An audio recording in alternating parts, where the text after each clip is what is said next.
How we doing, everybody? Should be a good one here today. So, Georgia, and there it is. Yep, immediately.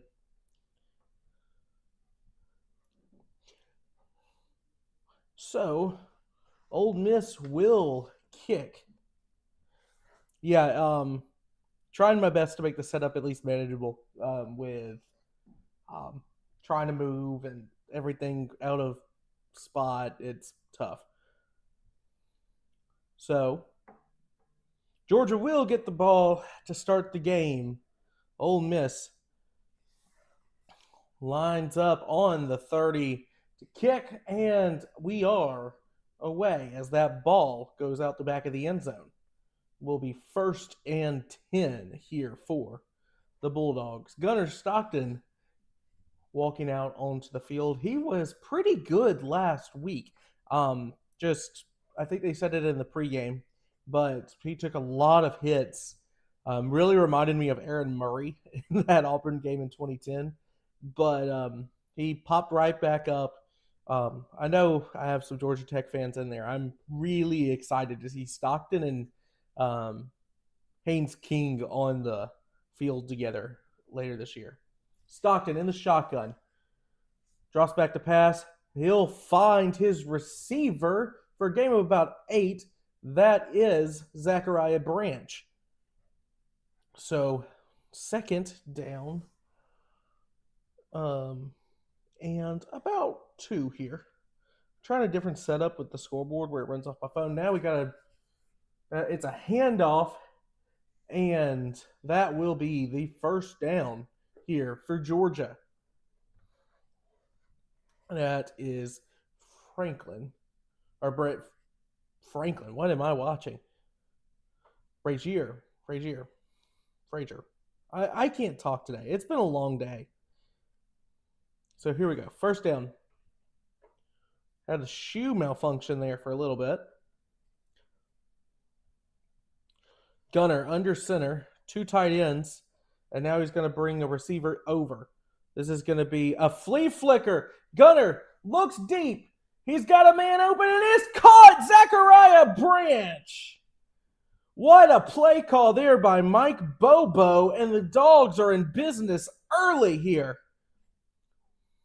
What a cut there, by the way, by Branch. Like, just got the cornerback out in front of him.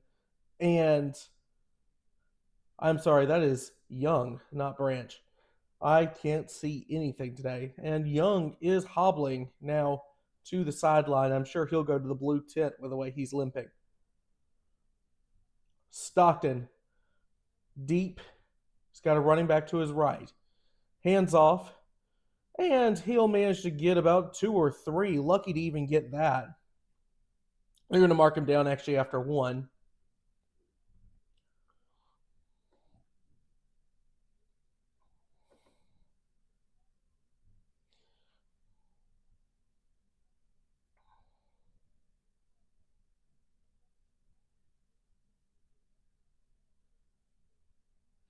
Second down.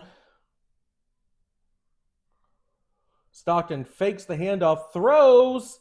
He's got a man open. That's a flag, though. I would be shocked if that is not pass interference on the offense. Looked like you got a major push off there.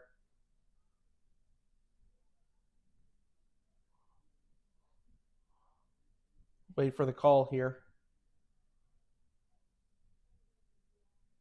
Okay, yeah. See, I feel like that's happened quite a bit this year for Georgia. Like, obviously, the OPI is a thing.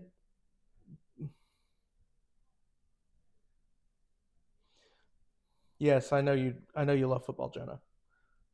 But the ineligible receiver downfield, I feel like that's been called several times now against Georgia. So that's just a discipline issue, which you kind of run into with younger players.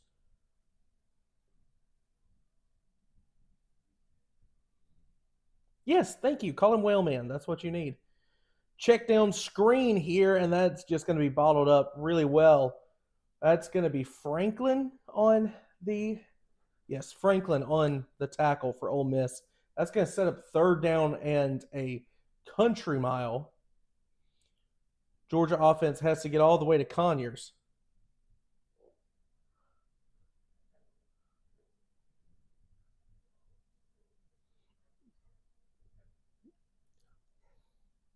Honestly, a draw play here wouldn't be the worst thing. Brings the receiver over. Stockton with the back to his right. And exactly, just hand it up the middle. And you get about 6 or 7 there. Cash Jones, the runner. And should bring out the field goal unit here. It'll be a long one, but should be well within the range of Peyton Woodring.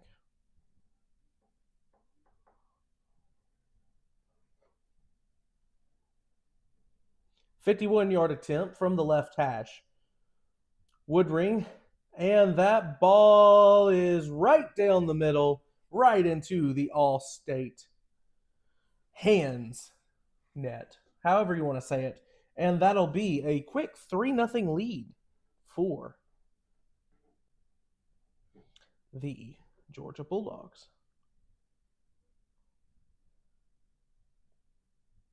We're just going to get rid of the downs because it's too hard to keep up with how fast both of these teams are going to snap the ball. I'm just not going to be able to get it properly. But we have the thing. We're trying to run the scoreboard off of my phone. That way I can keep the live chat up instead of having it on a different window on my laptop. This is going to be fixed when we actually get to the new place because I'll have an entire room just for streaming and everything I want to do. I'll have a little place for filming videos. I'll have a little place for streaming set up. I'll have even a little thing so if I want to do live streaming for gaming, with how popular NASCAR 25 is right now, I think that could be a good time. But and just have everybody roast me for how bad I am at that game. But yeah, but it's going to be a really good time because I'll have 2 laptops. I'll probably have I'll have a desk. I'll probably even have 2 desks if I can find another one on Marketplace. So it's going to be a good time. Okay, now.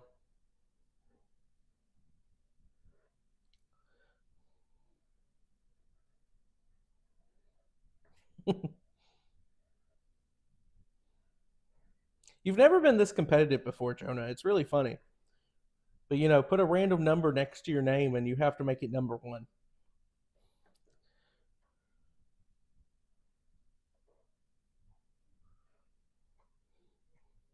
Not really many upsets so far. I mean, obviously the Miami game last night, which I think if you actually watch both of those teams, was somewhat obvious it was going to be problems for Miami there, but we'll see.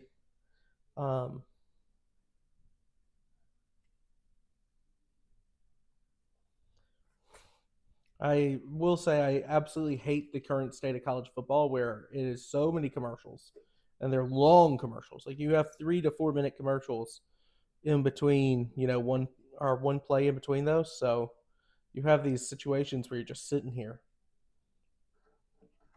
Let's do a quick look at the out of town scoreboard brought to you by nobody because no one would want to sponsor this right now. So let's just look at the NC. Let's just look at around what's going on. Michigan State up early on Indiana, up 3-0.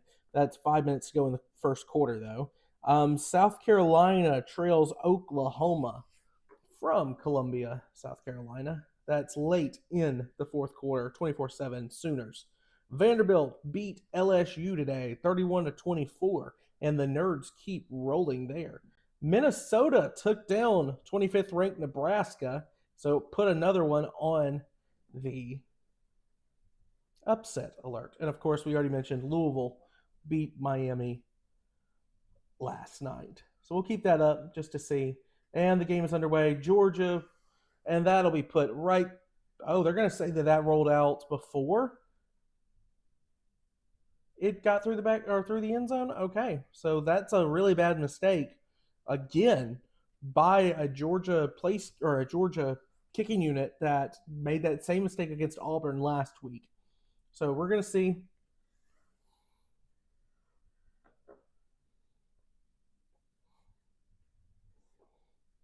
Hey, with everything going on, I might take a faucet. So yeah.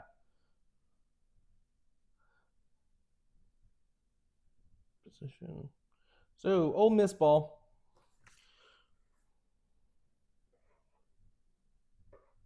And I can tell just from the way the camera's shaking that it's loud, but I can't actually hear it because I don't have my volume up. Chambliss brings a wingback receiver over, splits him out wide. Two runners in the backfield. Chambliss fakes it. It's the same play that the Alabama ran against Georgia, basically, to seal that game.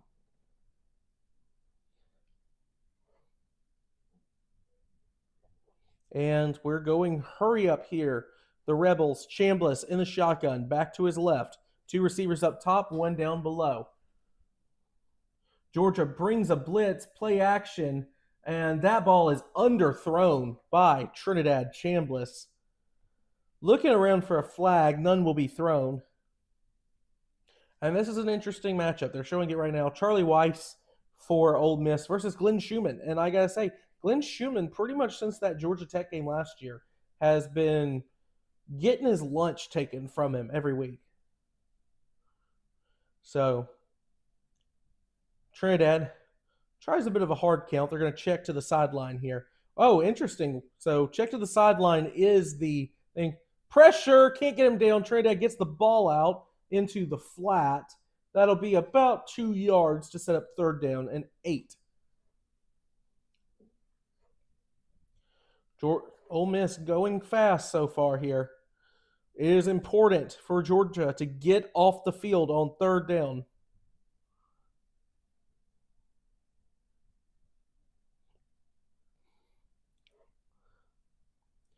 Trinidad takes a snap in the shotgun. Pass, and that's just going to be just enough for the first down. Just a beautiful throw and route there, completely schemed open against man coverage. Nothing you can do against an inside release like that with the defense Georgia was playing. Ole Miss already lined back up. Empty backfield for Chambliss. Looks to pass. Quick throw down to the bottom of the screen.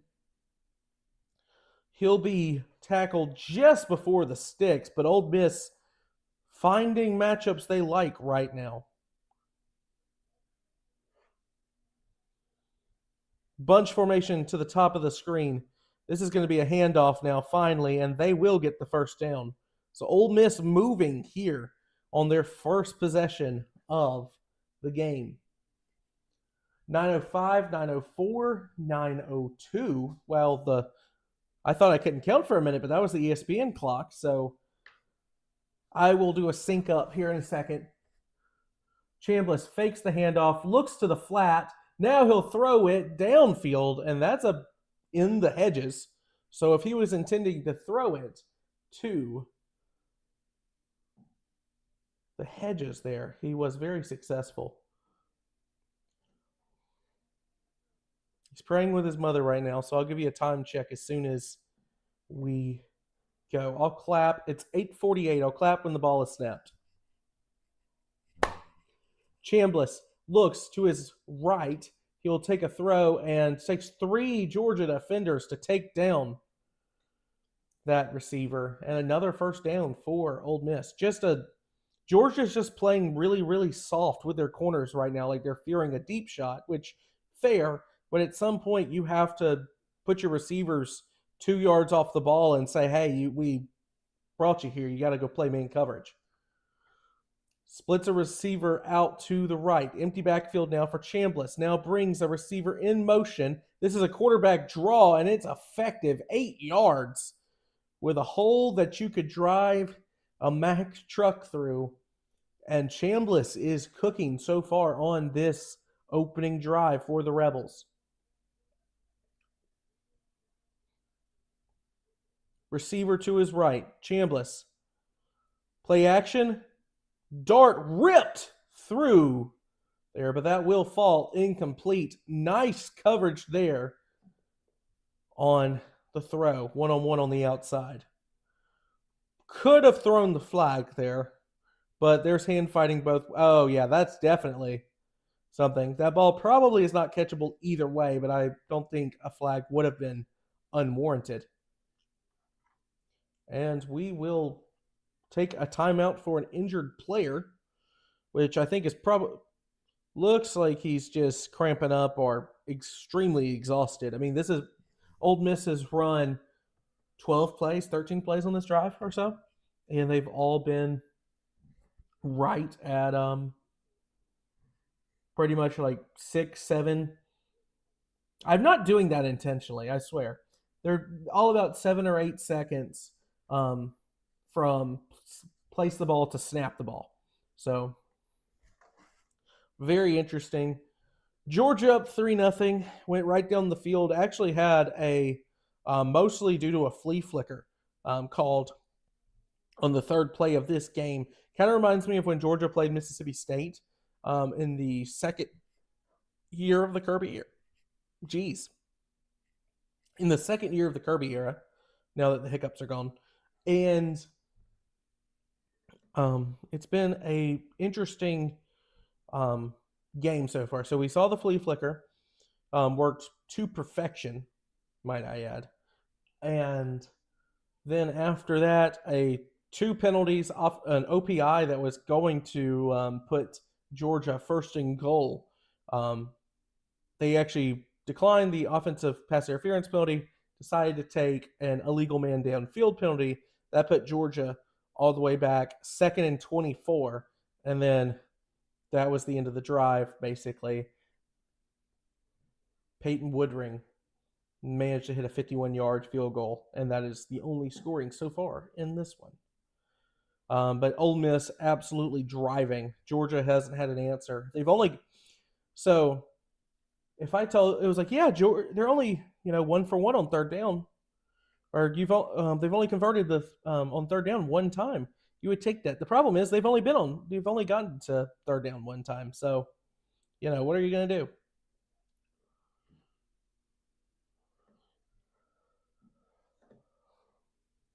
But yeah, this has been the problem with Georgia's offense to start these games, or Georgia's defense, excuse me. They just have not been able to get off the field. They'll turn the worst offense in the country and make them look like 2010 Oregon. And, I mean, you just can't do that and expect to win games. Like Auburn last week was something like 11 for 13 on third down to start the game.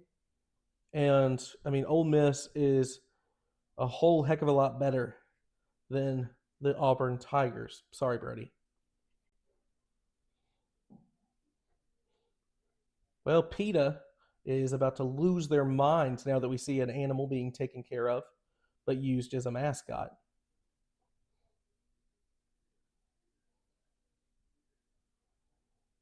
Oh, well, we got to make it about Peter. He's a good boy, but we do show way too much of him. So 3rd and 3 here. Big down for both teams. Big third down here. Chambliss with a back to his right. A tight end in the backfield. He's going to throw it to that running back, and he's got the edge. It'll be a first down for Ole Miss. First and goal, actually, here.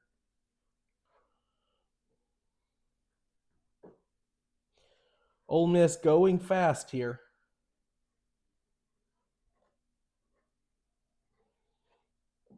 4 men in the backfield, 2 receivers on either side. This is a handoff to the running back, breaks 1 tackle for being taken down at the 5-yard line. 2nd and goal. If anything, against this Ole Miss team, you would think that this is where the field gets a little bit smaller. You can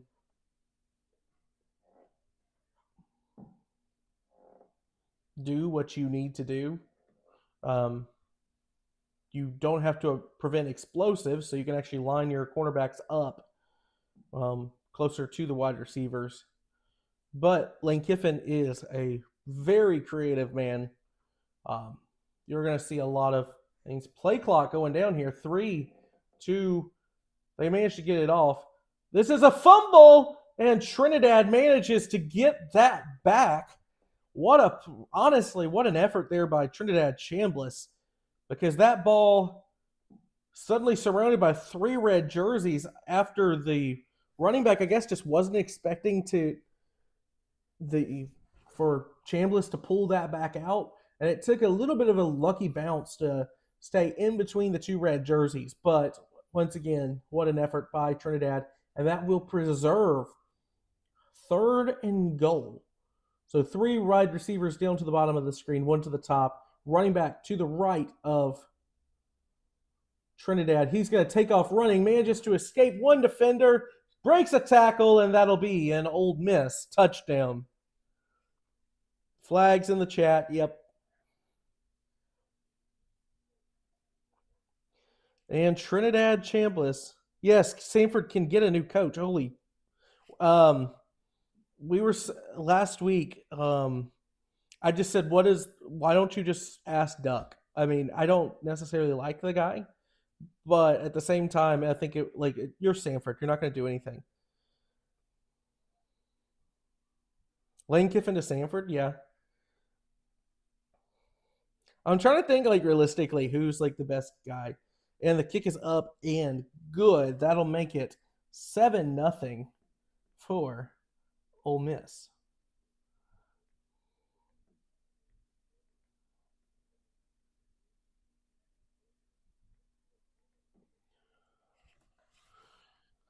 Oh, do not mention his name, Grant. We've killed him 1 time. We do not need to. He's already out of our lives for UAB. Yeah, Jimbo Fisher is probably the most realistic guy that's elite, you could say, for Sanford. The ghost of Bobby Bowden, maybe. Tie Hatcher. Have you seen him on the sidelines yet in this one?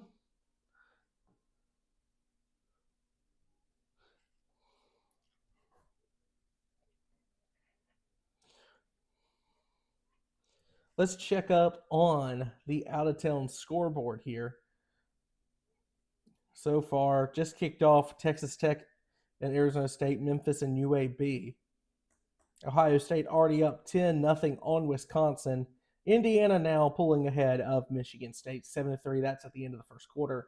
And this kick will go out the back of the end zone and for a touchdown. What are we playing? Are we playing the Dallas Cowboys here or something?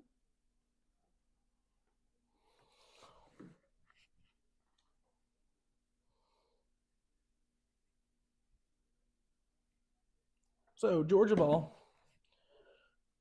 Something important here for Georgia. They don't have to score on this drive. They cannot go 3 and out. They need to hold on to this ball for a little while because their defense is already gassed and they've only been out there for 1 possession. Gunner. Pump fakes multiple times. That's a dangerous throw to the flat. There's a cornerback right there. Manages to just tip the ball. Very lucky that was not worse. And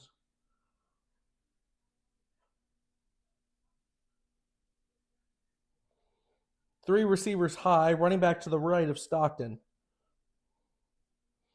Now orbit motion around Stockton, now to his left. Stockton snaps it, handoff up the middle, and got the line behind him. He'll get about 6 on that play.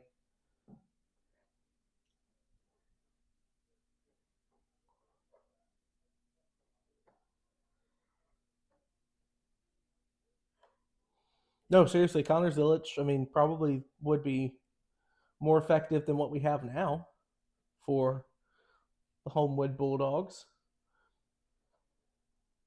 3rd and 4 here. Stockton to his left is the runner. 3 wideouts up high. Stockton to throw. Decides he's going to run it, and he will get the first down A nice unathletic little deke there from Stockton. And it's effective there because they were expecting him to be more athletic. Yeah, just no. Actually, someone was very open on that play. Was that Delp over the middle? Yeah. Yeah, that's a touchdown for Oscar Delp. I get that. I mean, Gunner had his eyes downfield, though, so I don't really get why he didn't throw that. Gunner fakes the handoff. This time is thrown just a little bit high for Delp. Two white jerseys there. And now Delp is walking a little gingerly to the sideline. He took a hit from a safety there. Actually, no, he went down before the hit. It just was a very vulnerable spot and probably just fell a little bit wrong there. 2nd and 10, now a tight formation, brought all the receivers in. Running back behind Stockton. Fake the end around, just going to be a handoff here. And they're going to get the first down, depending on where they spot this. Initial spot says short. 3rd down and inches here. And they're going to quarterback sneak this. A true quarterback sneak, not a tush push. And Stockton will pick up the first down.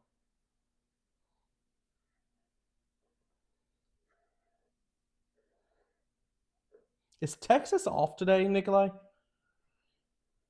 Or y'all play tonight?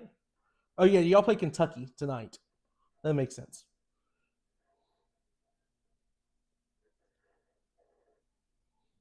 Receivers motion out to the bottom of the screen. Bowens to the right of Gunner. Going to just take the screen play, and Zachariah Branch breaks one tackle, and he'll have it 2nd down and 1 here.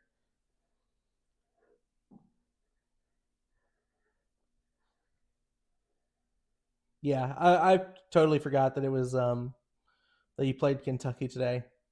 Y'all should win that, but at the same time, y'all are kind of in the same position that Georgia's in, where you play down the competition so much. Stockton in the shotgun, Bowens behind him. And this will just be the give to the running back, and that will be a first down for Georgia. This is going to help you. I'm worried. A&M is. I have them ranked as the 3rd best team in the country, but I am worried about them in that game. Just a weird spot, and Arkansas always kind of gives them problems. And Taylor Green is really, really, really, really good. So.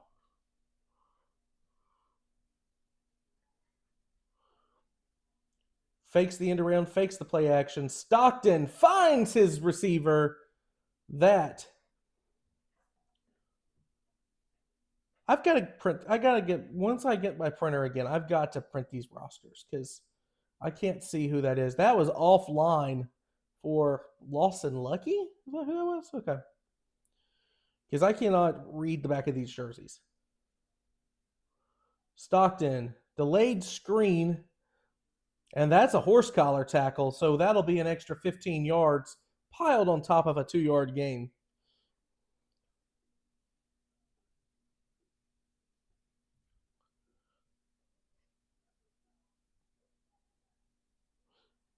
I was going to say, right now, I know I'm streaming the Falcons game tomorrow. I'm going to try to do, depending on how my schedule works out, I'm going to try to do stage 3 of Talladega. Which with the next gen cars, I mean, with all the fuel saving, it really is just until we start wrecking kind of deal. But granted, I mean, we saw it Daytona, we saw it Atlanta. It doesn't really take long. We're going to wreck really early in these things now. So 1st and 10 from the Rebel 14-yard line. Gunner, play action. He's got Delp, and Delp will be just short of the first down. That'll make it about 2nd and 1 for the Bulldogs. Kirby Smart so far He's all the way down there, liking what he sees.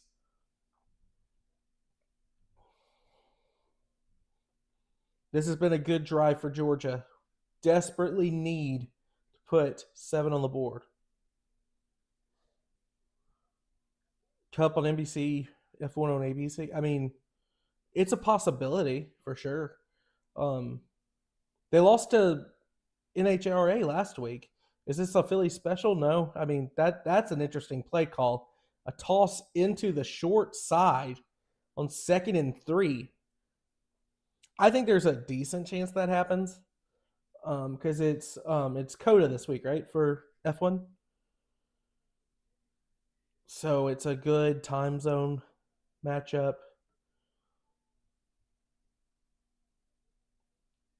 I still think that the average motorsports viewer, and that's going to do it for the end of the first quarter, um, at least knows like what Talladega is, at least here in the States.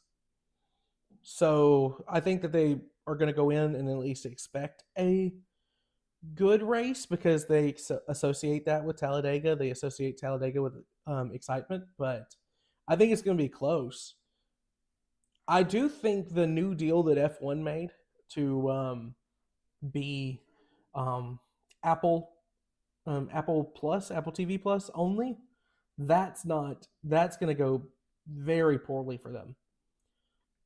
I don't understand why. I've like the thing that got people into F1 here in the States, like yes, Drive to Survive, but it was very easily accessible. ESPN was constantly shoving it down people's throats. You had like last year, College Game Day was in Austin during this race, and they were making graphics and everything else, co-branding with the American Grand Prix or U.S. Grand Prix. I don't watch a ton of Formula One. I'll watch some every now and then. When I was on the road, um, working for the Columbus River Dragons last year, we had a lot of big F1 guys on the team. So on those long bus drive rides, I mean, you can just stay up and watch the game or watch the race at the same time as it's airing. Like we watched, I forget which one it. I know we watched Suzuka um, as it was going on. It was just the entire front of the bus. It's 3 in the morning and God knows where, Mississippi. And, you have your starting goalie who had a shutout that night. And he's just like, yeah, I need Lando to win. And he is just dead. It's really funny. But that's, I keep up with F1 more so, but like I'm not trying to tune back in.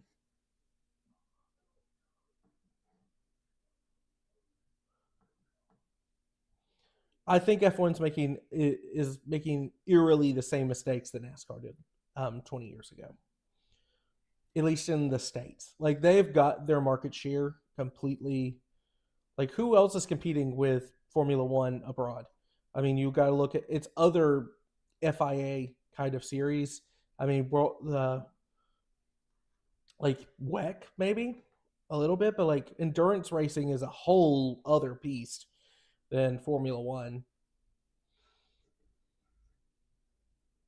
And then like rally car. I mean, Formula One works because of its stars, and ESPN understood that and just marketed the stars.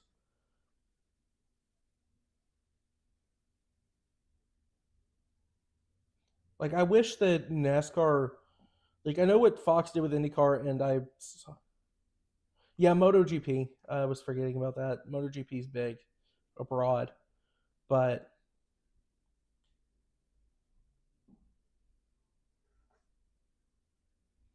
because like I guess in Oceania, Australia, New Zealand, you gotta worry about Aussie supercars a little bit, V8 supercars, but um, that's not on the same level. They're like basically NASCAR to F1 here, and because it's such a localized product.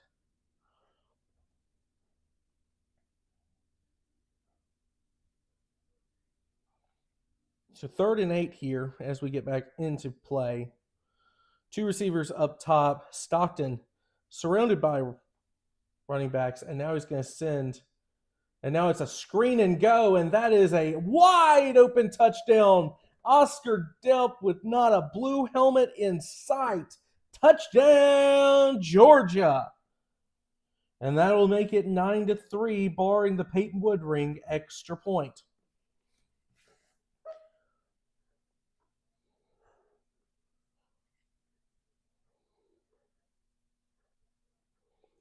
Nikolai, you remember that conversation we had a few years ago? It was either junior or senior year, because we were coming out of one of the broadcast classes, and I think it was junior year of, and we were talking about William Byron versus Alex Bowman long term. Lined up for the extra point here, and that's kicked is good.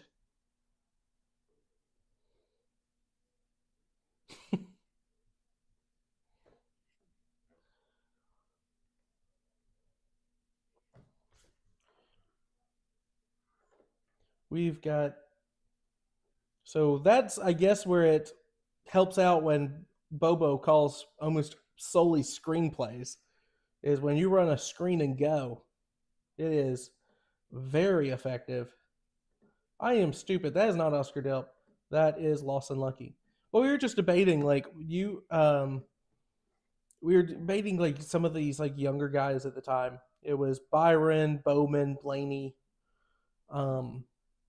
and, like, what their potential was. We, and, like, I think, you were like, Byron has been around long enough, he needs to show it. And then, like, that was the year he really broke out. He won, like, 3 or 4 races in the regular season. And it was interesting because Bowman at the time was kind of, he won a race or two that year, and then ever since then he has been very firmly the 4th Hendrick car.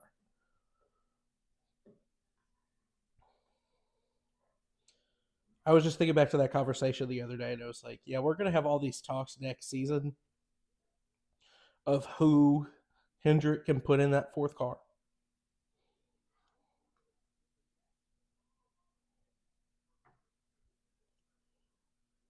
I'm gonna make a video about that at some point, like, if probably next season, whenever we actually get there, because I do want to cover NASCAR more than I do. Yeah, that is true with Bowman. I think Bowman is a Cup Series driver. I just don't know if he's meeting Hendrick's expectations.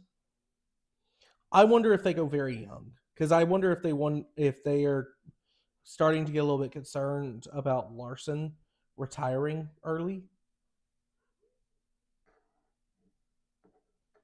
Yeah. The question is, did he ever really heal from that injury? Because he kind of rushed back, and ever since then, just has not been the same. I agree with you. But if there's no call, like, we know the plan right now for Corey Heim is to just kind of be a barnstormer. He's going to race every series next year, just try to get as much seat time as possible.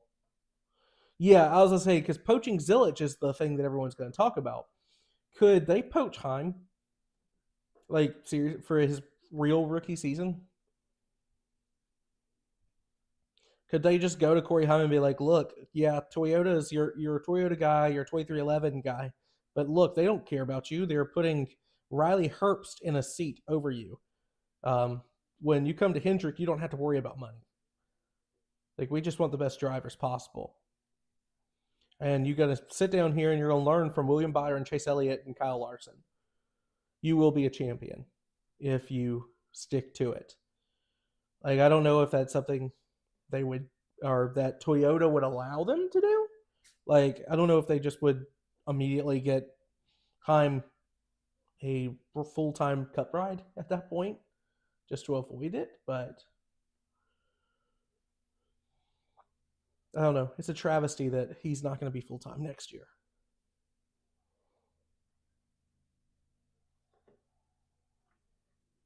Yeah, that's true. That's the real question. What happens if 2311 doesn't exist next year, and Like, because Wallace and Reddick are good enough to get picked up by somebody. Are they the new? Because we've heard rumors of there being an organization that may come in.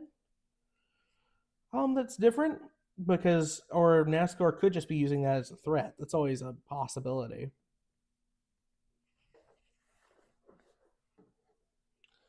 But I think Wallace taking the big step he did this year. You go and put him. He's not going to get a Gibbs ride. I think you could Reddick could absolutely get a Gibbs ride. It just is whether they are willing to kick um, him to the curb. Chambliss in shotgun fakes the handoff. He's going to find a receiver over the middle of the field. That's going to be a first down. Is Indiana still in trouble? Okay, yeah, it's losing by 3. Okay.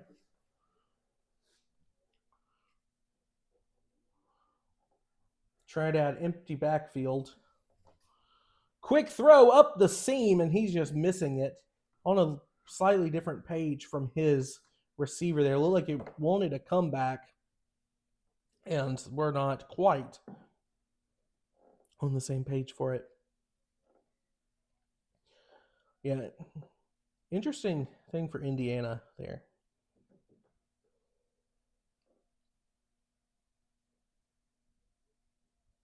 Chambliss with a back to his right. Georgia's bringing a blitz here. Chambliss flushed out of the pocket. He's looking sideways. This pass is going to be completed 10 yards behind the line of scrimmage, and somehow his receiver is going to make this 3rd and 2. Oh my goodness. Indiana is retaking the lead now. Now 14-10 over the Spartans of Michigan State. Ole Miss hurrying it up here. 3rd and 3. This is absolutely 4-down territory.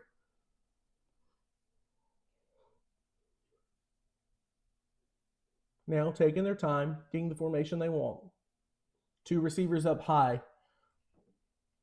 Running back to the left of Trinidad. And now Lane Kiffin's going to take a timeout. Make sure he gets this correct.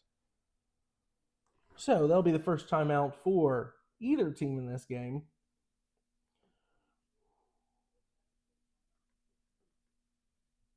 Let's take a look around at the out-of-town scoreboard. Ohio State just dominating Wisconsin so far in what will most likely be Luke Fickell's last game for the Badgers. 17-0 there. 14-10 now with 6 minutes to play. Indiana leads Michigan State. UAB is tied with Memphis 7-7, 3:36 left to go in the first. Arizona State and Texas Tech tied after 5 minutes. Let's look outside the top 25. Mostly for the game you care about. And we're going to play a game. Is how many points is Sanford losing by? If you guessed 1, and I know you did not, because let's be honest, who was going to guess 1 for Sanford this year? Sanford is only down 1 to VMI, so they have a chance to get their first victory on the season against the Virginia Military Institute. I'll keep a tab open for my alma mater.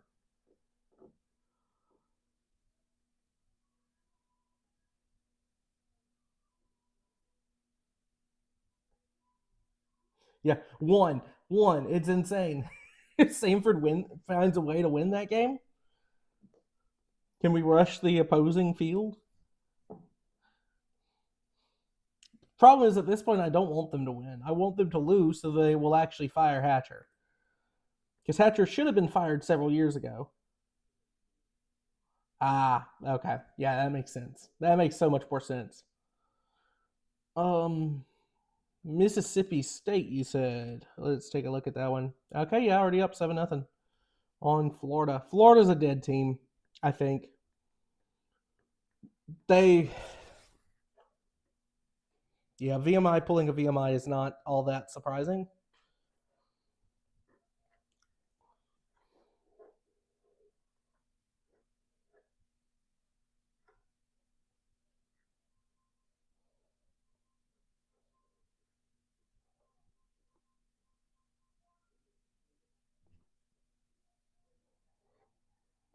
I know. Honestly, that was the only thing that kept his job, I think, because I thought he should have been fired the year before, or honestly 2 years before, and then they went on that magical playoff run where they were ranked like 8 in in conference preseason voting, and then they just went and beat everybody in the regular season except for Georgia.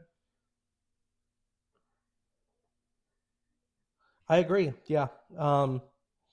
The thing is, Billy Napier is almost certainly losing his job this week, so they have 2 weeks to focus with a new head coach. And that scares me as a Georgia fan, having to play them after that 2 weeks. All right, 3rd and 3, 13:41 here in the second quarter. Ole Miss has the ball in Georgia territory, trailing 7-10. This is after a timeout by Lane Kiffin. And the play clock is going down. Chambliss, they'll take the snap. This is handed off up the middle, and he will just barely get the first down. TCU and Baylor is a high-scoring game right now, 35-21. Horned Frogs in that one. It is delayed, so I assume weather. That's back in your area, Nikolai, so I don't know if it's raining there. Which, yes, I know Texas is huge. But still. Trinidad with a back to his right, a blocking back in front of him. Fakes the handoff and a nice throw, and that's going to be intercepted. That ball never hit the ground. Now they're going to say that was an incomplete pass. It bounced, but we're going to take a look at it. So that hits the receivers. Oh, yeah, absolutely. Absolutely an incomplete pass. Okay. Any chance of a lightning delay tomorrow then at Coda? Yeah, it's been crazy. Like, it just has not rained for the past, 3 months. Like, it'll be, once a month you get a storm. It's always at the most inconvenient time. Chambliss in the shotgun. He'll throw into a tight window, and his receiver will fall forward for a first down. That's Wallace on the reception. And now Ole Miss getting close to the red zone here for the second time today. Georgia just unable to get off the field.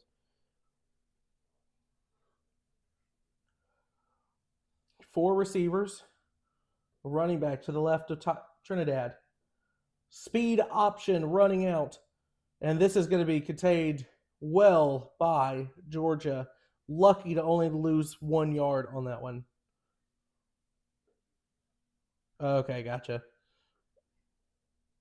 I got to get out there at some point. I legitimately have looked at how much it would be for plane tickets to go to the E&M Sanford game later this year just to make a video on Kyle Field. Trinidad backing up. This is going to be thrown to the right to a wide open receiver, and he steps out of bounds at the 5 or 6 yard line. That's Watkins, and there was not a red shirt around him. Yeah, both the corner and the outside linebacker that were supposed to be assigned to him just stepped forward expecting a dump-off pass to the flat.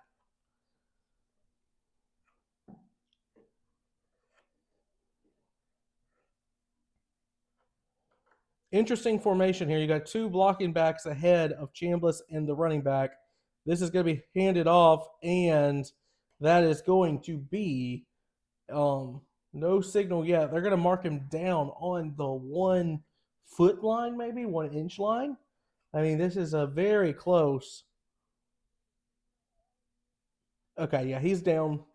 He's down at about the 1 foot line. So Ole Miss hurrying up here. Another handoff to the running back, and this time unopposed. Touchdown, Rebels. So they'll go up 13-10, awaiting the extra point.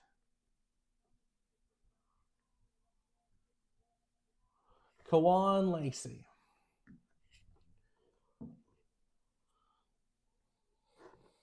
We've only done 4 possessions, and this is already a just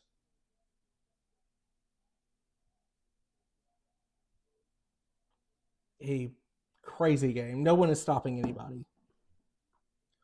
And the extra point is up and good. Big thing here.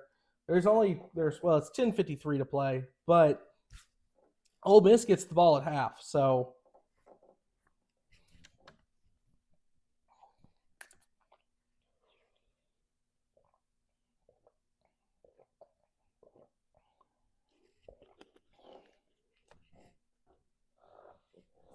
they showed the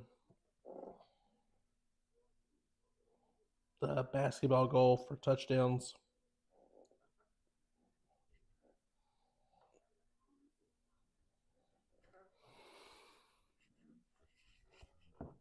We're going to look around at other scores. Indiana gets the ball back, so they're probably about to. Ohio State still up 17-0 on Wisconsin. Arizona State tied with Texas Tech, and they have the ball in the red zone with 2:52 left to play in the first quarter. So scoreless tie in Tempe. And looking at the rest, none of the other top 25 games have gotten started except for Memphis at UAB. UAB is holding serve, 50 seconds left to go in the first quarter. They are tied at 7, Blazers and Tigers. I don't know. I like Brent Venables as a coach. Like, I know you're a Texas fan, so it's like, yeah, we keep beating them. So, yeah, extend the guy. But I don't know. Samford leads. Oh, my goodness.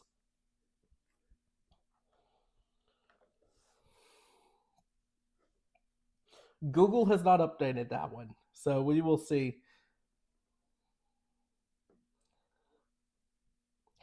Nicolay, how happy would you be if Texas A&M goes undefeated and then somehow loses to a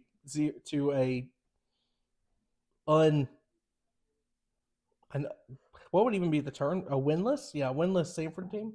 Samford goes in and just beats A&M senseless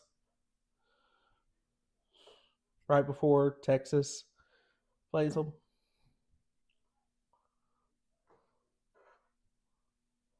Mostly that's just funny, but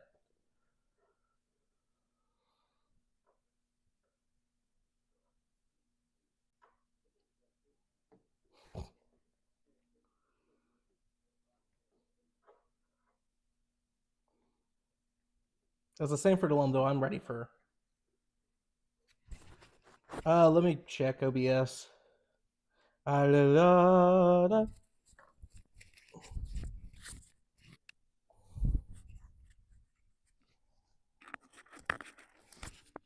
Test. Okay,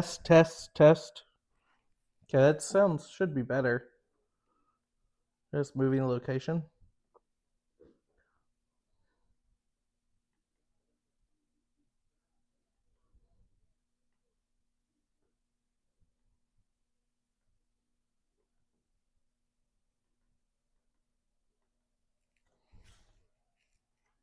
Kickoff, and that is well out the back of the end zone. And Georgia will take over with 10:53 left to play.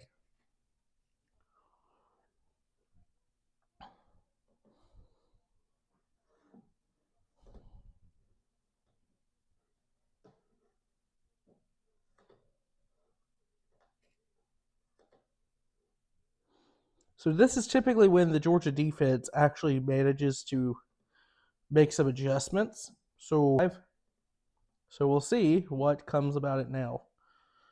Stockton brings a receiver in motion down to the bottom. Stockton looking to pass. He's got time now, feeling some pressure. Rolls out, throws a duck, but that will be caught by Washington.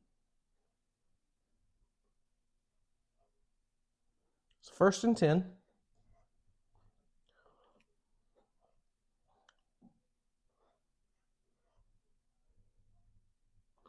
Stockton, 2 tight ends to his left with a running back also to his left. Now motions Delp out, and they're going to run the opposite way.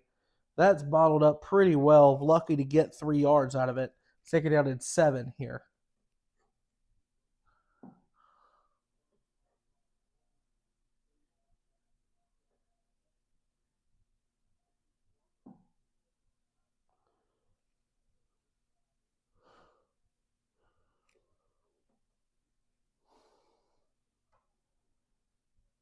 2nd down and 7. Tight formation. Breen Lawson Lucky over. This is a play action. Looking deep. Stockton over the middle of the field, and that's way overthrown. And now it'll bring up 3rd and 7. Georgia desperately needs to extend this drive. Like, yeah, duh, but they've just not been on the field. Or their defense has been on the field for vast majority of this game.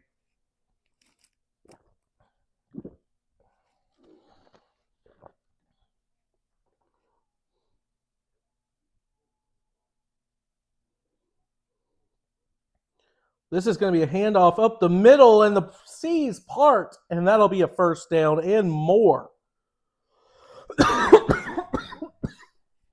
Excuse me on that one. Chauncey Bowens. Well blocked. Outside linebacker just overruns the gap. And from there, it's just an easy tap to keep him out of it. So 1st down. Bring Delp in motion. This is another handoff to Bowens. This time, a lot of white jerseys, and they will get him on the turf. 3rd and 1.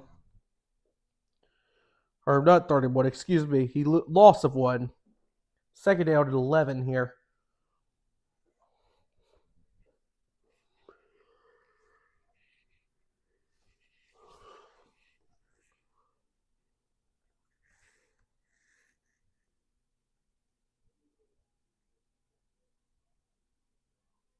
So after substitution, 2nd and 11, Stockton fakes a pitch. He's going to rip it over the middle. This is caught and more down to the 22-yard line. That's Dylan Bell on the reception for the Bulldogs. Stockton, we're seeing from his view now, tight window, almost an ill-advised throw, but Stockton has an arm. It's about all he knows how to do is just rip it full speed. Current drive, very balanced. 3 rush, 3 pass. Stockton. And this is going to be a counter play, and you got to get that block. Dylan Bell had a little bit of running room. Very, very good play by the Ole Miss defender to come back to the football. That's Ryan on the tackle. And that may have saved at least a 1st down, maybe more. SMU and Clemson right now, 10-7. 6 minutes left to play in the 1st half there.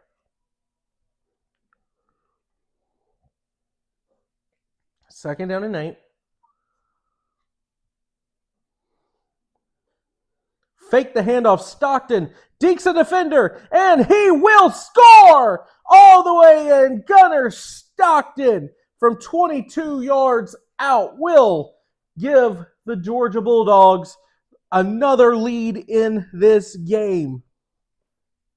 And that is why it pays to have a receiver, or a quarterback, with legs.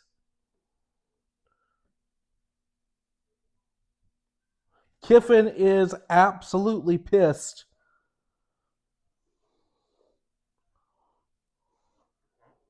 It doesn't matter, though. Woodring back to kick.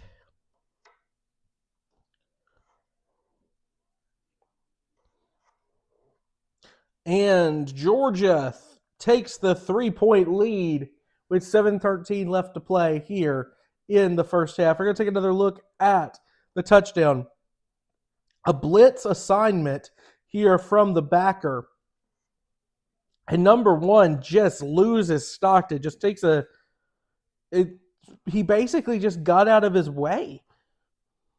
He didn't want to hit him because, I guess you don't want the penalty for hitting the quarterback when he doesn't have the ball, but he just got out of his way. Stockton ran right beside him to his left, and by the time he hit that hole, Gunner Stockton's fast enough that you are not catching him.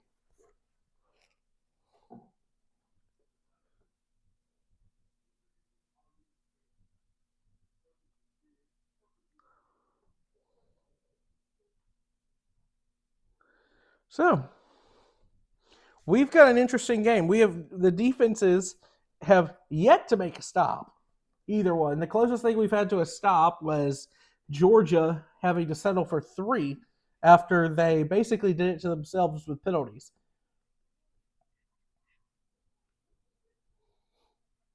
Going to move possession. No possession arrow right now. And we're going to take a look at other games just to see what's going on. And the Samford Bulldogs, my alma mater, have managed to win a game for the first time in seemingly forever, downing the Cadets from VMI. And unfortunately, that will probably save Coach Hatcher's job. Looking around the top 25, Arizona State, after 1, is on top of Texas Tech 3-0. UAB and Memphis are tied at 7 in Birmingham. Wisconsin down 17-0 in Madison against the Ohio State Buckeyes. Indiana 14-10, but they are driving late in the second quarter against the Michigan State Spartans. Oklahoma won today against South Carolina 26-7. Georgia Tech with a gutsy win over Duke 27-18. And the Nerds from Vanderbilt keep rolling with a win 31-24 over the LSU Tigers. Last night, 2 upsets in the top 25. Minnesota just took the beat down to Nebraska 24-6, and that will most likely do it for the Huskers. Their chances of making it to Indianapolis. Louisville, in a shocking upset for most, but not all, manages to beat Miami 24-21. So, good week so far here in college football.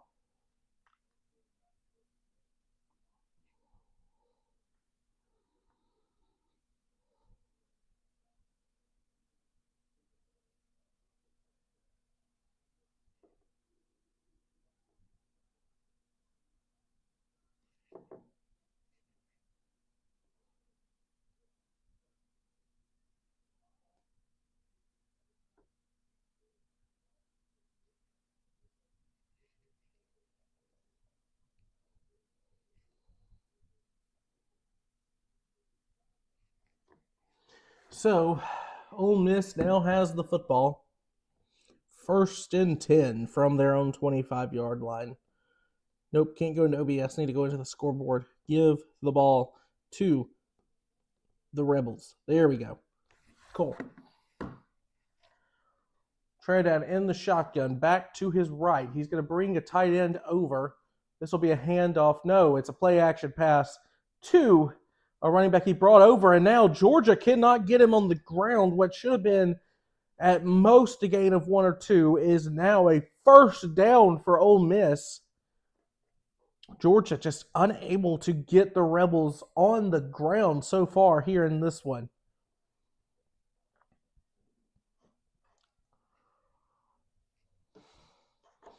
This is a Georgia team that is yet to get a stop on 3rd down in this game.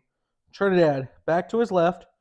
This will be a handoff up the middle, and he will be brought down after a gain of about 3 on the play, running into a lot of red jerseys and helmets.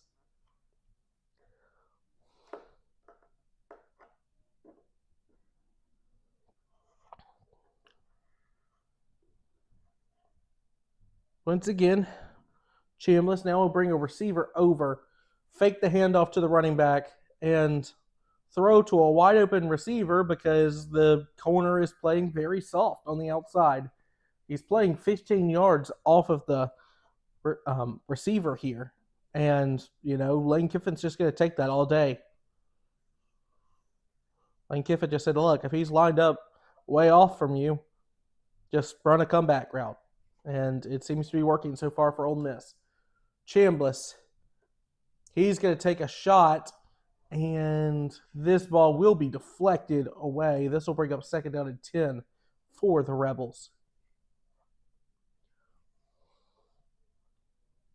You're seeing a lot of misdirection right now from this Lane Kiffin offense. A lot of A lot of play action, a lot of RPO style of game or style plays, a lot of fake pitches, fake screens, and it seems to be working so far against this Georgia defense. Tight formation, all hugging towards the top of the sideline. This is going to be an end around, and Georgia is there. Runner manages to fall forward for a gain of about 3 yards, but that will bring up third down.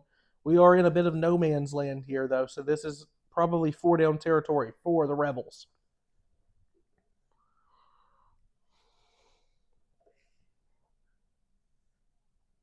They are moving the receivers around. Tight end now brought to the bottom of your screen. And motioning the running back up to the top. Chambliss is going to take off. He manages to break one tackle, and he will stretch the ball out for a first down. Georgia just cannot get off the field. It's a good play by Chambliss. Just Georgia not able to get pressure where it matters.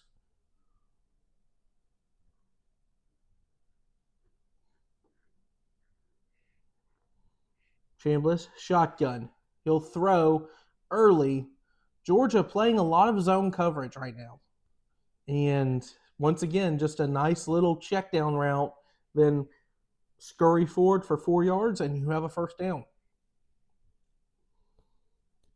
Georgia just not making adjustments to the way that Ole Miss is attacking them so far.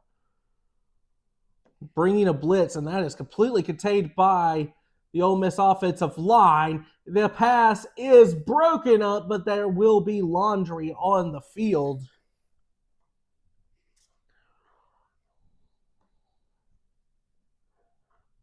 Need to see a replay on that. Looked like both of them were hand fighting a little bit. But no, absolutely just hugs him. That is a warranted PI call. And that'll set up 1st and 10 from the Georgia, 13, 14? And this from the 15-yard line. Empty backfield here for Chambliss. He's going to bring a receiver over. They are going to run the end around again. This time there are more red bodies around, but they're still going to get a gain of 4. Kirby is absolutely incensed right now at his defense. But no time. Trinidad already lined up. Empty backfield. 3 receivers now to the bottom. Now he's going to motion them over. One's going to become a tight end, one a blocking back, one a running back to his left. Now that running back over to the right. He's going to throw it to him, and he cuts up field, manages to get a yard. A lot of red jerseys in the area. That's a productive play there for Ole Miss. Now 3rd down again. 3rd and 4. Georgia, Ole Miss is so far perfect on 3rd down. 5 for 5 in this one so far.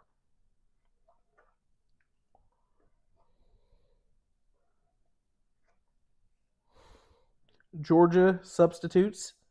And now Chambliss under center. He's going to toss it back. This is probably a double pass, and it is, and that is going to be caught. It depends on if he was in bounds or not. They are going to call this flag, though, probably DPI or holding on Georgia. Pass interference on Georgia. That's the 3rd defensive pass interference already for the Bulldogs.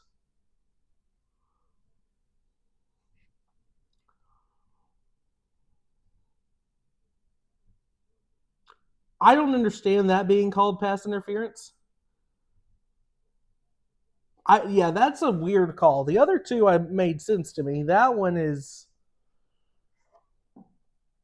kind of mind-boggling. So that'll be 1st and goal. So another 3rd down conversion. And this one, Trinidad will keep it, and he will be marked just short of the goal line. 2nd and goal, 2:38 yet left to go. If you're Ole Miss, there is no need to hurry. Try to drain as much of this clock as you can, because Ole Miss has been unable to stop the Bulldogs offensively either. And right now, Glenn Schumann and Kirby Smart, yet again, defensively, being absolutely eaten alive. Trinidad, back to his right. He's going to motion a man around. This is a direct snap to the running back, and that will be an easy touchdown for the Rebels, and they'll take the lead right back with only 2 minutes and change left here in the first half.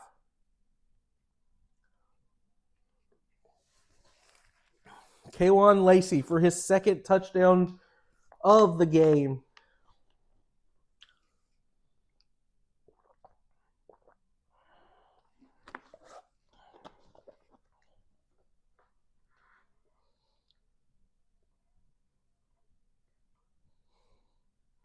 And the kick is up, and the kick is good.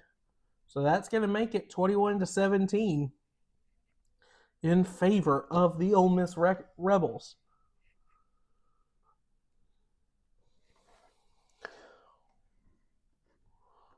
And just a nice cut. Georgia seems like they were actually ready for the direct snap. But just when you have the ball on the 1 inch line and a full head of steam, there's not a ton you can do.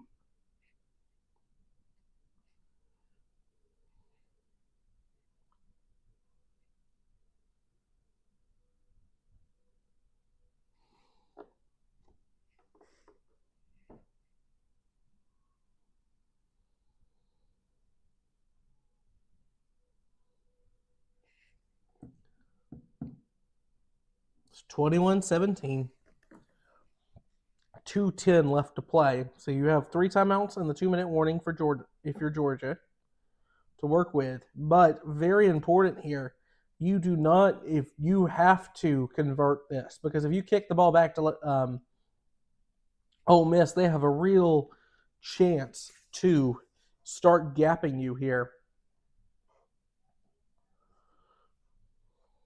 Because Ole Miss gets the ball at halftime, so you need to go into this game or into the half only down 1 or with a lead to just keep this even.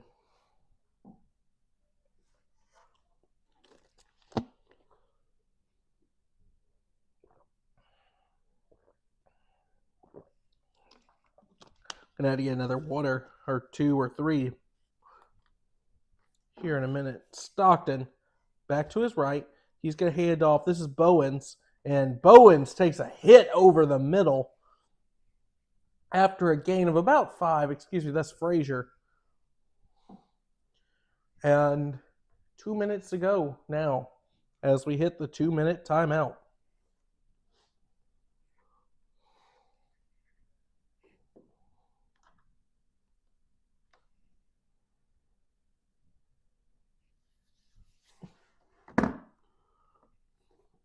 Georgia so far in this one, just neither defense has really been able to get off the field.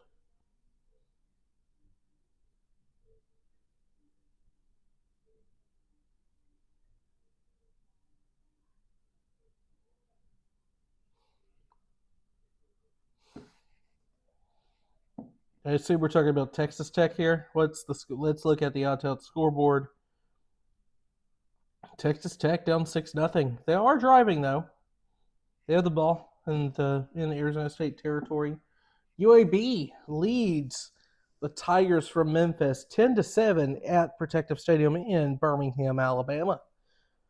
Wisconsin still getting absolutely mollywopped by the Ohio State Buckeyes. And Indiana has woken up. And they lead 21-10 now over the Spartans at halftime.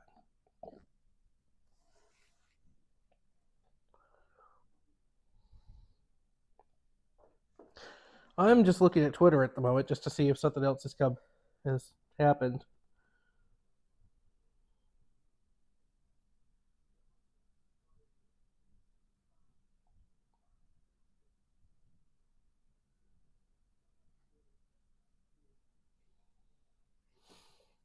And it's a 2-minute timeout, so this is going to be a probably 3 to 4 minute commercial break.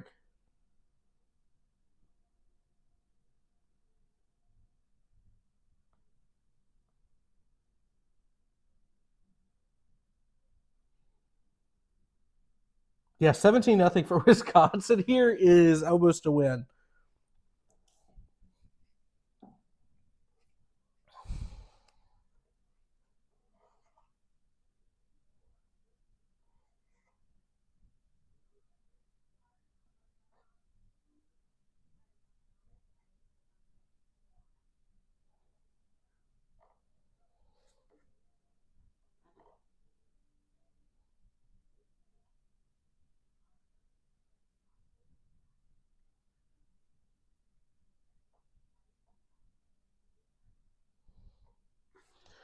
I don't know. Like I said, this Olive Garden commercial, though, is very effective. I will say that. Maybe it's just because I have not eaten today. But yeah, Vanderbilt didn't rush the field today against LSU. Imagine saying that a few years ago. Yeah, Vanderbilt's going to beat LSU at home. LSU will be ranked in the top 10. And Vanderbilt's not going to go for it, or not going to rush the field because this is what they expect to do. Tech went for it and didn't get it, so they're in trouble against Arizona State. Which quarterback started for Arizona State? Let me Let me pull that game up just to keep an eye on it.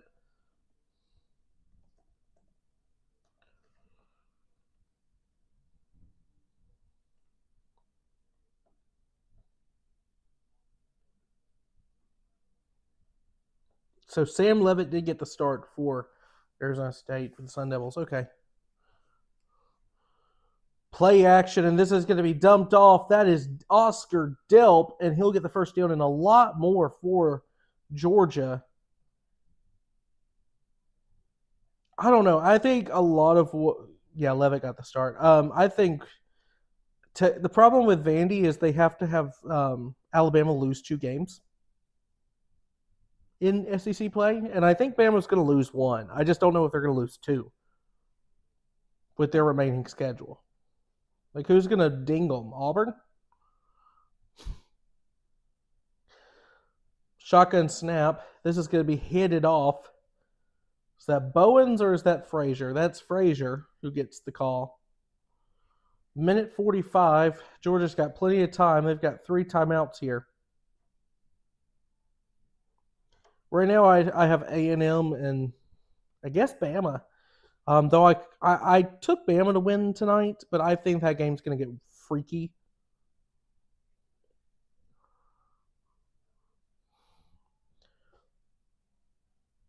Gunner snaps, fakes the handoff. Thought about checking down to Lucky. Now he's just going to throw this ball away. 3rd and 3 for Georgia here.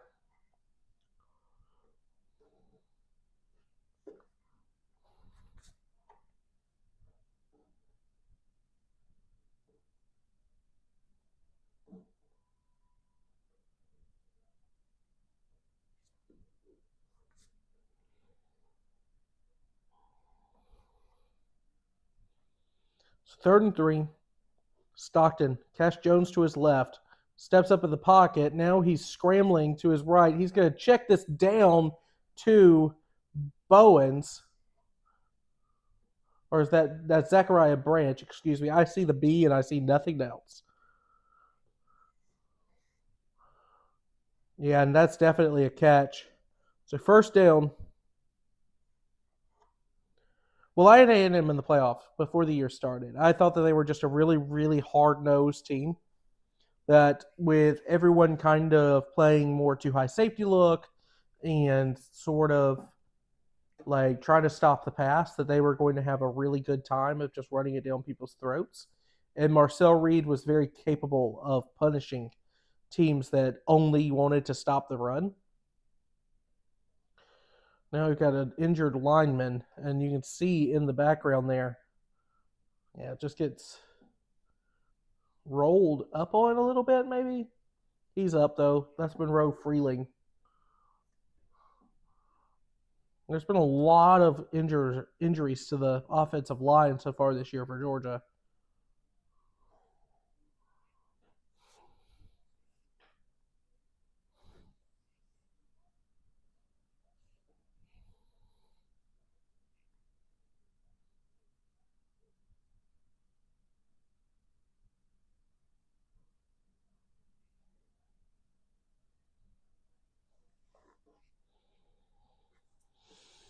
So 1st and 10, just outside of Woodring's field goal range.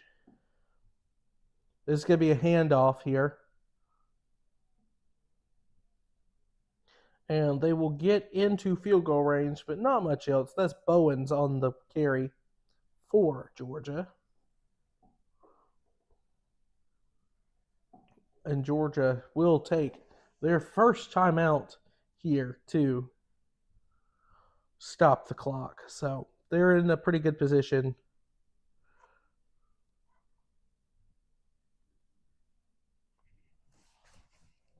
How many current FBS head coaches, including Guerrero, were all the 2015 Alabama coaching staff? Okay, they just revealed it, but I would have gotten at least, I would have gotten 5 of those. I would not have gotten Mortensen. Because as I say, I knew Lanning, I knew Napier, Kiffin, Kirby, and Lanning.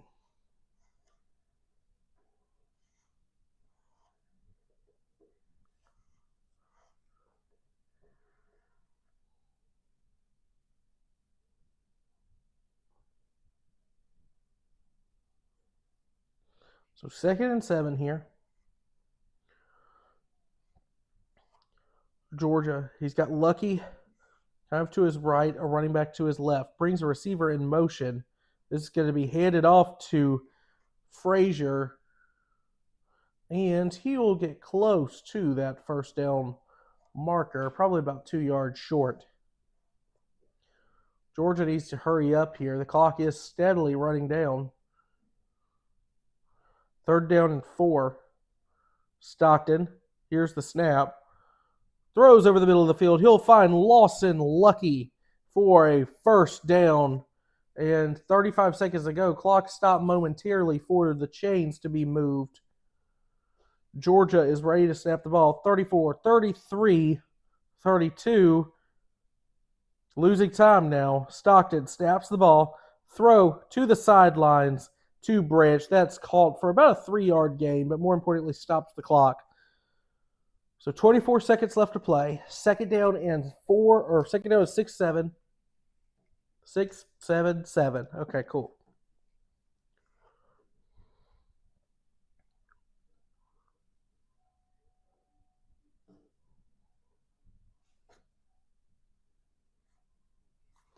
So 2nd and 7, 24 seconds left to play. Ball on the 21-yard line. Snap to Stockton. Stockton scrambles out to his left. Stockton just going to throw this ball to the sideline. He's well out of the pocket. The ball does clear the line of scrimmage, but there was no receiver in the area.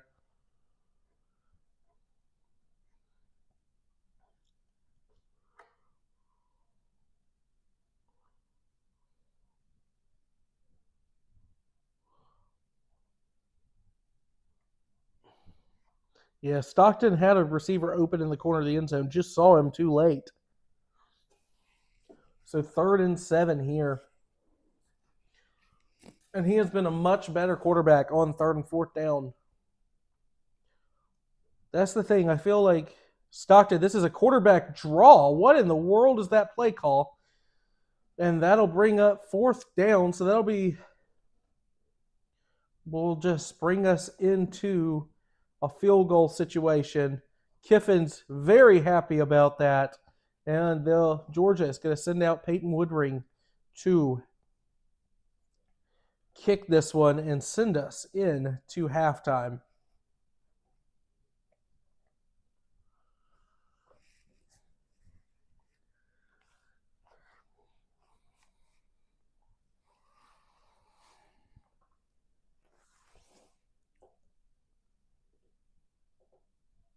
Georgia has not led at halftime against an FBS opponent since Texas, or not an FBS opponent, a Power Four opponent, since the Texas game this day last year. So think about that one.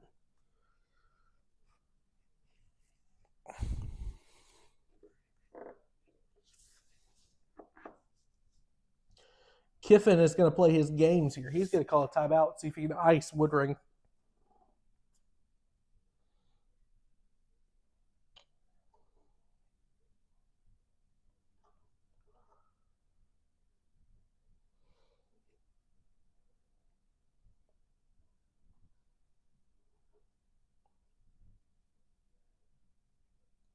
Yeah, Ole Miss is very good at blocking field goals. They're showing the highlights now. Xavier Harris specifically has blocked 6 of these. That's the kind of stat will get you drafted just because it's like, hey, I want you to be our special teamer who just goes and blocks kicks. So 2 seconds, 35-yard attempt right down the middle for Peyton Woodring, and this will be good despite Kiffin's best efforts at playing mind games. So we will go into halftime with the Ole Miss Rebels on top of Georgia, 21-20.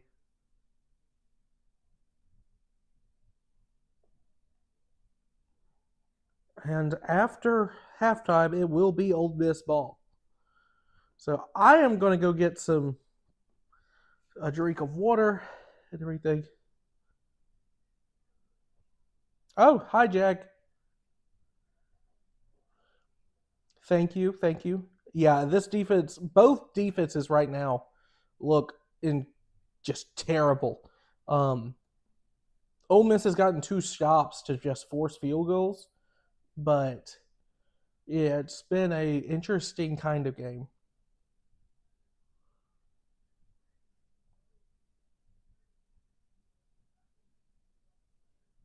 Yes, I agree. I agree there, Hamlin.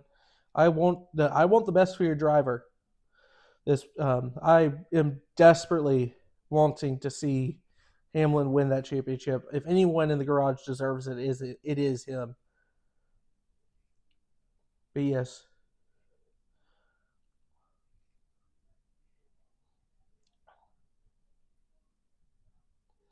But yeah, thank you. Oh yeah, you could definitely tell from the entire background and everything there. I'm more of just a pessimistic, or more of a realistic Georgia fan. I don't say I'm not pessimistic. I just don't buy into the necessarily that the helmet logo is going to win you every single game now that you play it. We've kind of come down from 21, 22, and I mean the roster is not better, or is not astronomically better than everybody we play at SEC play every week. So, but yeah, a lot of total yardage for this one. Georgia's been able to get it done on the ground, but I mean they've actually outpassed and outrushed Ole Miss, but that makes a lot of sense because they did have 1 extra possession in the first half. So yeah. Only small children, RFK. Only small children. I pretty much, I don't know. I like to think that I'm a pretty reasonable Georgia fan. I'm like my family was split growing up between Georgia, Auburn, and Alabama. Pretty heavily. Like my granddad was an Alabama fan through and through, and this was before the Saban years. So like his last, like he passed away in 2021. So he passed away right before, like 2 days before the last Saban championship at Bama. But he got to watch all that. Yeah, I know. Seriously, I thought it was your burner. I thought it was your burner. It seriously is something else because yeah, and then asking, bark at your boss. That's thing. But if there's anyone who hates Georgia fans, it is Grant. Gotcha. I'm from Columbus, Georgia, so this is about, if you ever have heard of Fort Benning, major Army post. It's a very we're right there, about an hour and a half south west of Atlanta, right on the border of Georgia and Alabama. So we're only about 45 minutes away from Auburn. So you have a lot of Auburn fans, a lot of Georgia fans because you're born in the state of Georgia, and then Alabama. Did it? No, I'm not going to bark. I'm not going to bark until you give me that faucet deal. Until you sponsor me, I'm not barking. So, and right now the best commercial of all time is playing, the Goodyear one. You know what I'm talking about. But unfortunately, I've met Grant in real life, and I've known him for several years now. So that would be a very elaborate ruse if he was your burner.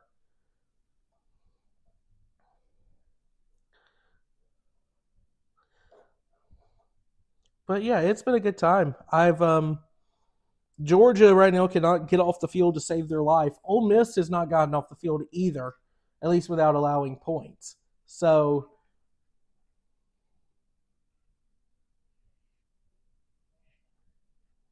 that yeah, woof woof woof, sick 'em, woof, go dogs. There we go. Cool. Um, for other dogs out there, this is important for you, Grant.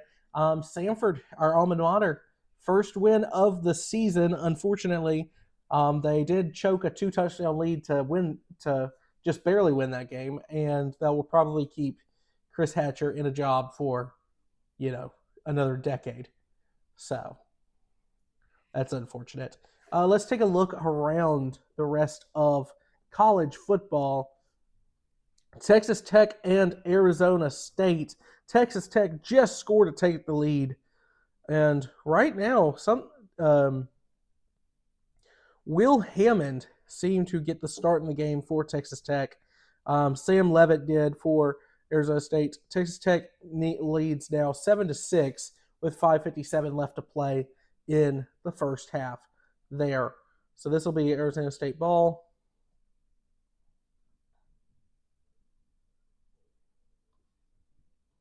If we look at other games in the top 25, Memphis leads UAB from Protective Stadium 14-10. That's a minute left to play in that one.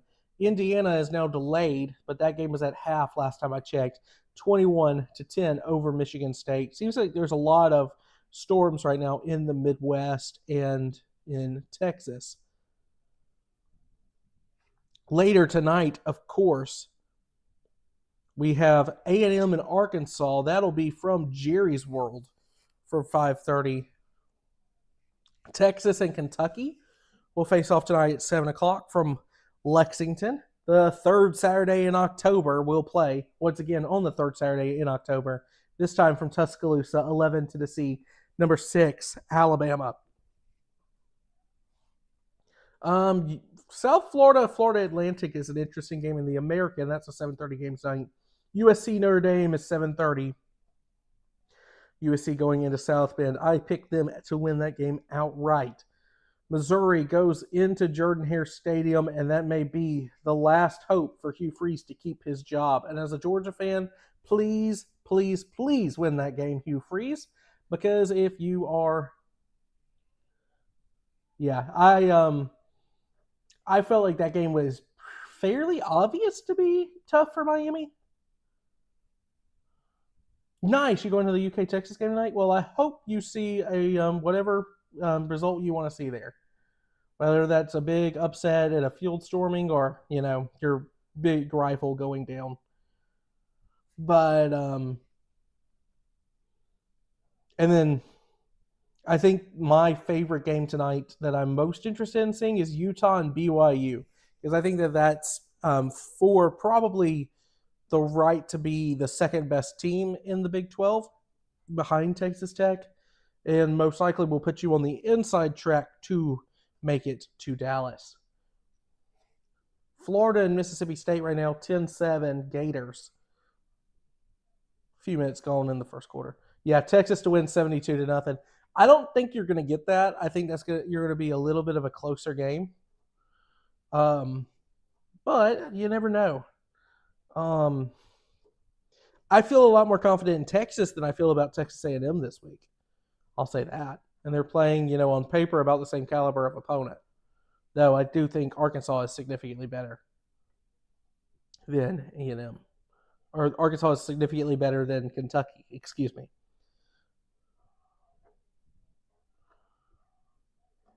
Yes, we've got 3 really, really good rivalry games playing at the same time today. It is very much a either sports bar or a multi-screen situation. So right now I've got a weird setup. I'm moving at the moment, so it's a little bit of this is what I could throw together in my living room to be effective. And it is a webcam attached to a tripod in front of my TV, with a desk that I dragged from another room, here in front, so that I could at least cover some of the mess with the Braves blanket, the blue behind me, and then the Georgia blanket over there on the rest of the couch. So try to be professional as much as possible. I'm gonna go take a second just to go get some water, hang out and everything. I thank y'all so much for being here and watching. So yeah.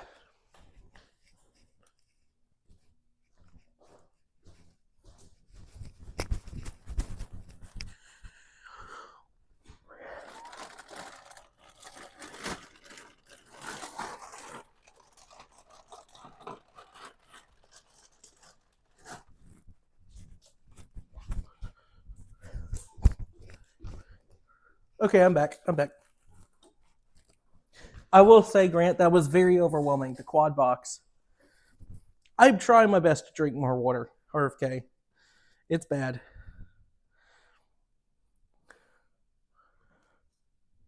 I basically just overwhelmed myself and I just drank every bit of everything but water I had in the house, and I go refuse. And I absolutely refuse to buy any other Coke products or anything like that. So water it is. That's all that's in the house. You seriously may be Grant's burner account. I don't know if that you're not. There's this whole y'all are the exact same person, it feels like. Because he is a huge Georgia Tech fan. But tomorrow I gotta try to save my voice. I'm gonna try to stream. I'm definitely streaming the Falcons game. I got rated by Grossi last week during Monday Night Football. I don't think that'll happen again, but it really kind of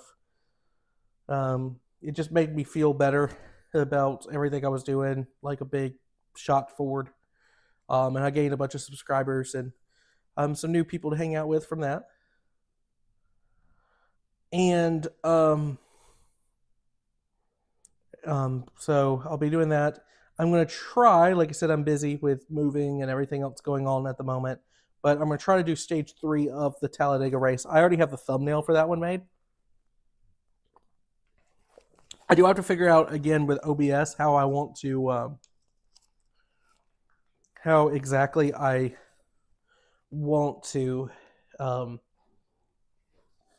do the score bug, because you can't get the information from NASCAR because it's not public information, and I've tried to code it so it steals it directly from the website, and I can't do it that way. So it'll probably be pretty ugly, but I'll probably have some score stack right here. That is just a look directly into the website, NASCAR scoring website, and it'll update every 20 seconds, 30 seconds, which at Talladega is not nearly quick enough. I honestly think I'm kind of leaning. The Fords are always so fast to these drafting tracks. It's just whether or not they can work together. Like, so like early in the season, because we had Talladega, Atlanta, and Daytona, right, like back to back to back almost.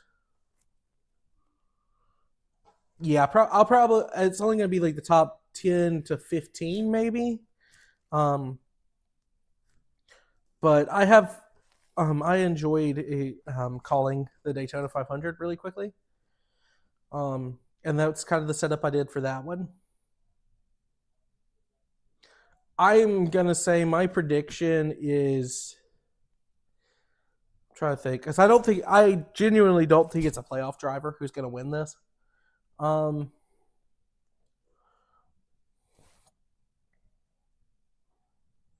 I feel like Carson Hocevar is going to be a very popular pick, but I don't know if he's going to win that. You know what? Screw it. Give me Bubba Wallace. I'll take Bubba Wallace to win. I think that he's had pretty consistent speed, and I mean he's a good super speedway driver. I'll take him to get the win tomorrow in the middle of nowhere, Alabama. No, not really middle of nowhere. I mean, you're only about an hour out of Birmingham, but I-20 right there.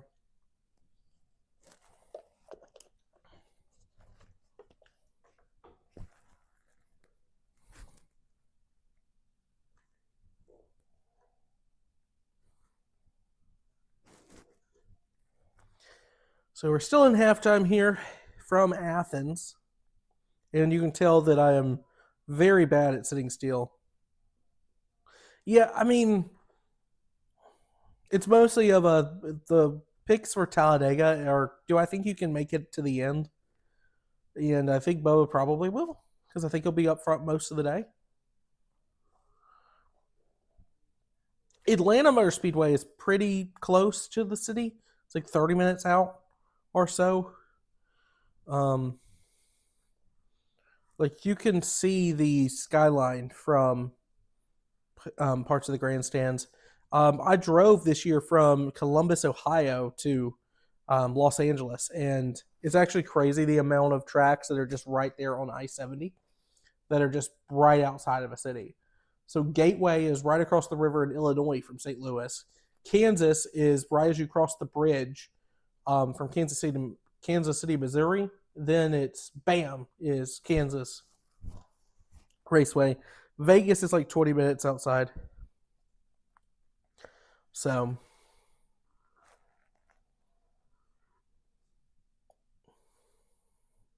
oh, and of course, Indianapolis is known for being in the middle of the city. And Speedway.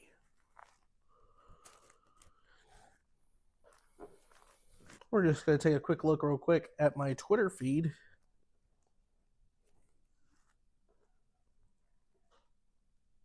Just to see if anything is happening anywhere.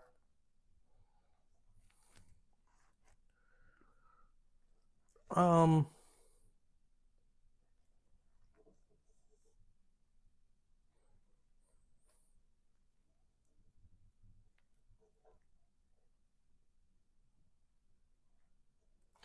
but yeah, it's a interesting thing. It might have been I-75, or I honestly, yeah, it's 70 because it runs east to west. But no, I tend to agree with you because I-75 runs all the way down to Atlanta. So you can run 75. I tend to, or 85 is the one I take from Columbus, and we have to go 185. But 85 will take you from Montgomery to Atlanta to all the way up to Charlotte. And then 75, of course, is the one that is actually through Atlanta because whenever they were planning the highway system, they didn't expect Atlanta to become as big as it is. And it's huge. And it sucks trying to drive through.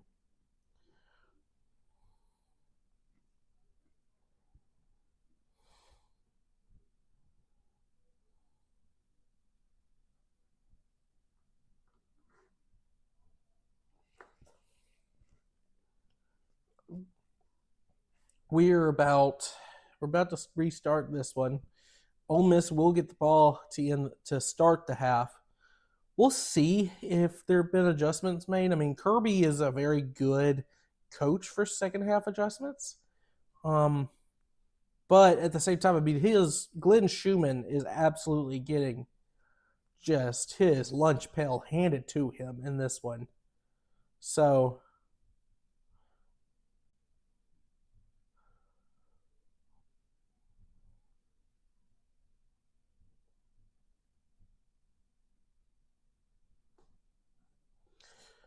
um, and Ole Miss is not Auburn. Like, you're not going to go in there and be in the second half and hold them to 12, 15 yards of offense in the second half. So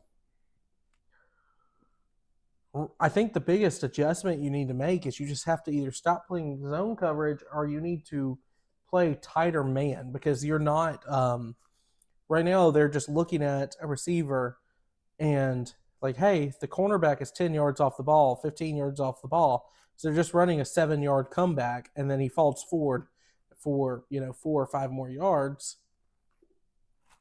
and it's a first down. And they've been consistently able to do that to Georgia.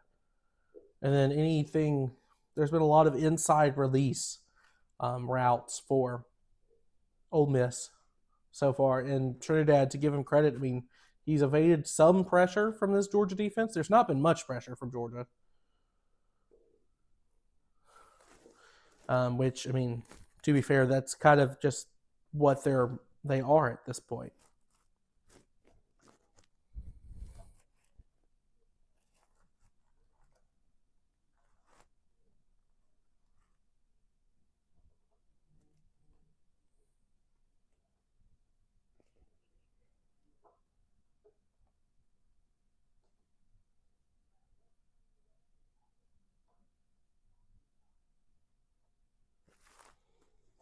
So, nice.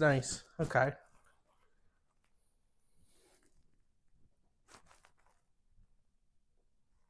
It's just the Lane Kiffin. Yeah, the mini lives of Lane Kiffin. I need to watch that documentary. I feel like that would be a fun one.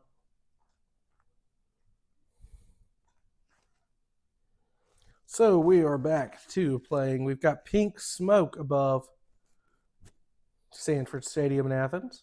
If you've not been to Sanford Stadium, I highly recommend it. Though I will say it does not, even as a Georgia fan, I am not as high on Sanford Stadium as I am Jordan Hare Stadium. And it is Jordan Hare Stadium because I know the family that it's named after. And they are Jordan, not Jordan.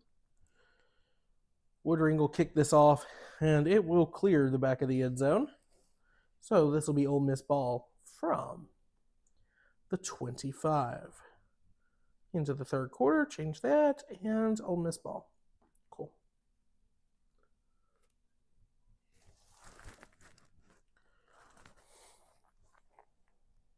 Yeah, right now Trinidad's played a pretty much perfect game. He's had the ball 3 times, and he has scored a touchdown 3 times for his team.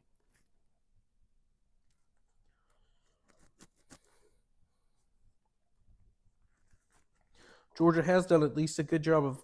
There have been no over the top, like big chunk plays. The clock is skipping a little bit. It just skipped from 12 to 10 again. So Trinidad in the shotgun, snap, has a running back to his left. He's going to rip this down the middle of the field. Had a receiver open, hit him in his hands, and that'll be a dropped ball. When that could have been a pretty big play for Ole Miss, excuse me. Fit it into a very tight window.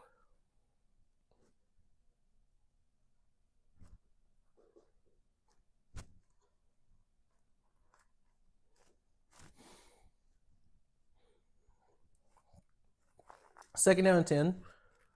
Chambliss brings a tight end over. Now he's going to throw to the top of the screen, and that is going to be a long play for a touchdown here. Just a one little juke move and a 70-yard touchdown play for Ole Miss. You hit the comeback route, and immediately you give Stribling a second to evade the safety. He does, and he is not going to be caught. 27-20 here for Lane Kiffin's Rebels. And knowing Kiffin, I mean, I wonder, do you think about going for 2 here, making it a 2-possession game? That question is no. He is going to kick this.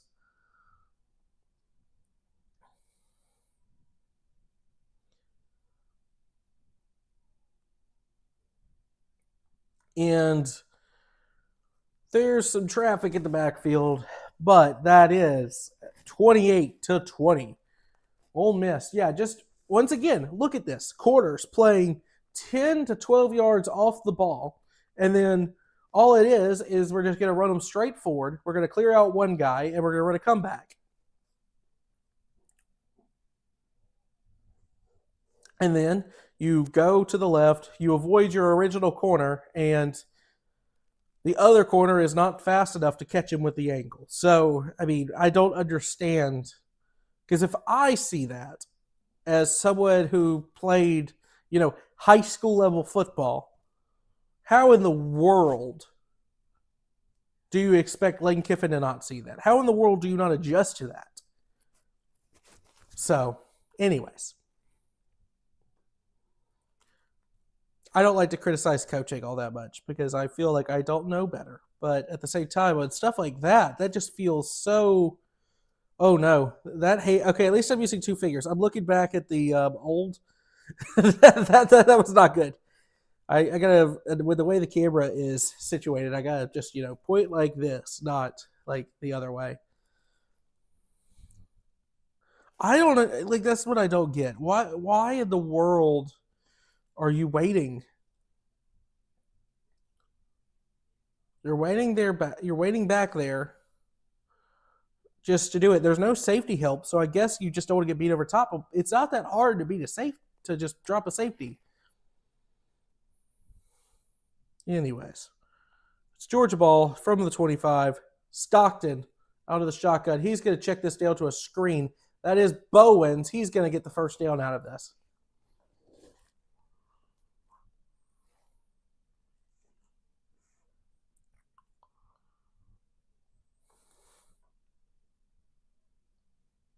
Make sure that the position error is correct. That is correct. Okay.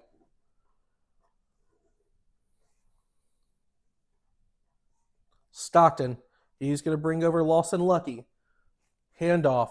This one's to Bowens. He's going to go forward for about 6 yards, maybe 5, depending on where they spot him. They'll bring up second down for Georgia. Yeah, no, I'm glad I got that little bit of a raid. Cool guys. I know about Jaguar Gator, and then RFK. You were a joy to have in chat, so thank you. Fake the handoff to Bowens. Stockton will now check down to Bowens. Bowens makes one guy miss, bowls over another one for a Georgia first down. So, doing his best Travis Darno impression with the one straight of hair sticking out of the helmet.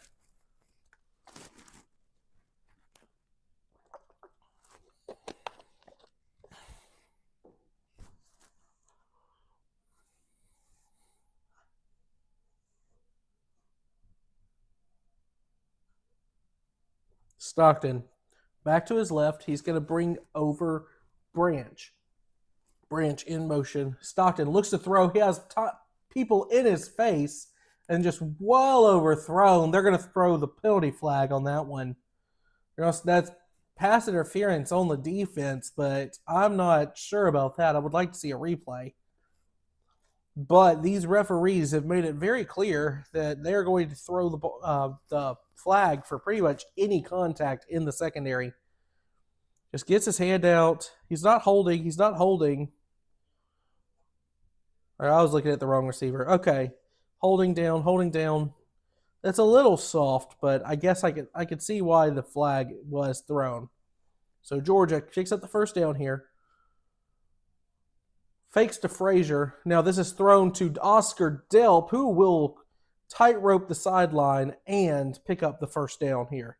So Georgia is responding right away with a nice little drive of their own.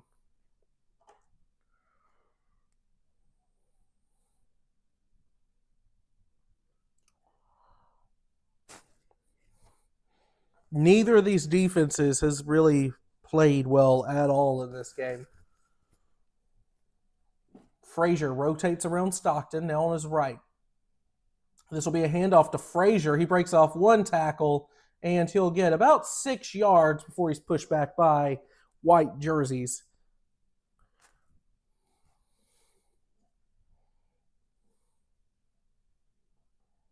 This has been a pretty well-called game from Mike Bobo so far.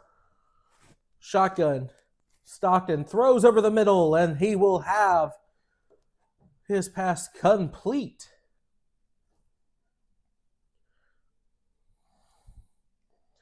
And that'll bring up another first down. That was Humphreys on the catch for Georgia. Yeah, London Humphreys, he's had a good year so far. He's only been targeted 15 times, but a little bit more recently. Humphreys goes in motion over the right. This is going to be handed off to Bowens. Bowens surges ahead for 7, carries a few defenders with him. It's a really bad time to get hiccups, I will say that.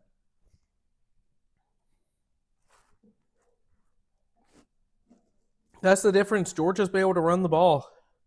Ole Miss probably could run the ball too, but why would you even bother with the way you're able to move the ball through the air?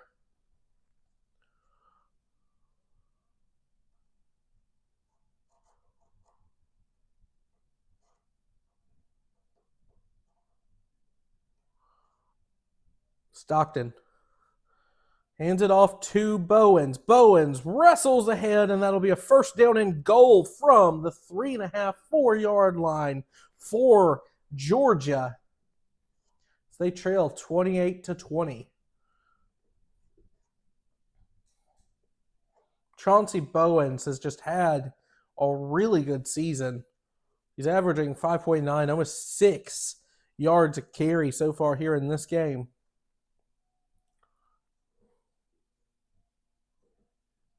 Stockton under center. He's going to bring in Delp. Fake the pass. Fake the handoff, and he's going to throw to Delp. I confused Lawson Lucky and Delp again. I am incredibly blind. But that's a touchdown for Lawson Lucky. Fake the pitch and then bring the tight end just slightly off center, and that's a touchdown for Georgia. So that'll bring the game within 2, and you have to think right now you want to just get ahead of this, see if you can go for it here. And yes, Stockton is on the field.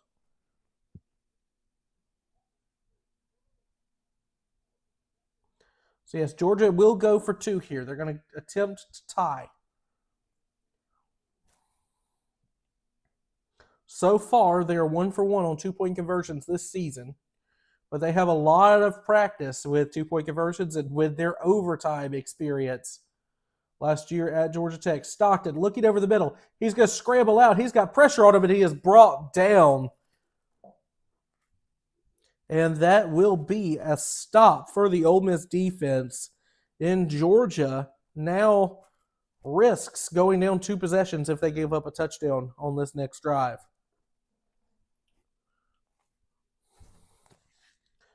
So Stockton, I mean, this is the touchdown pass. Just a nice throw to Lawson Lucky.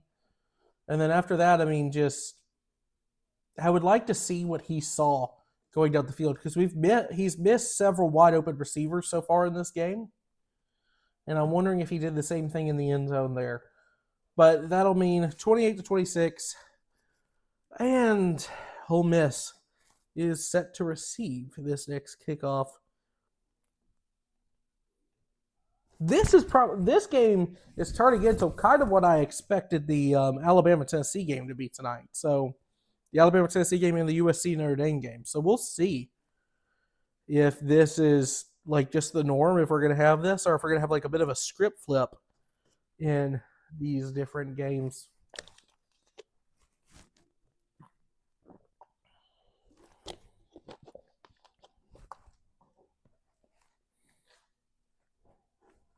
It's an interesting kind of script right now, though. We're going to take a look around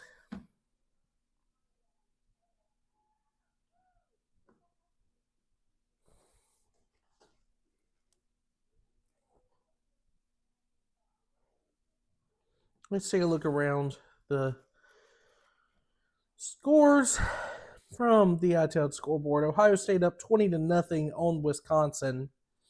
Halftime in Tempe, Arizona. Oh no, we went back all the way to last week.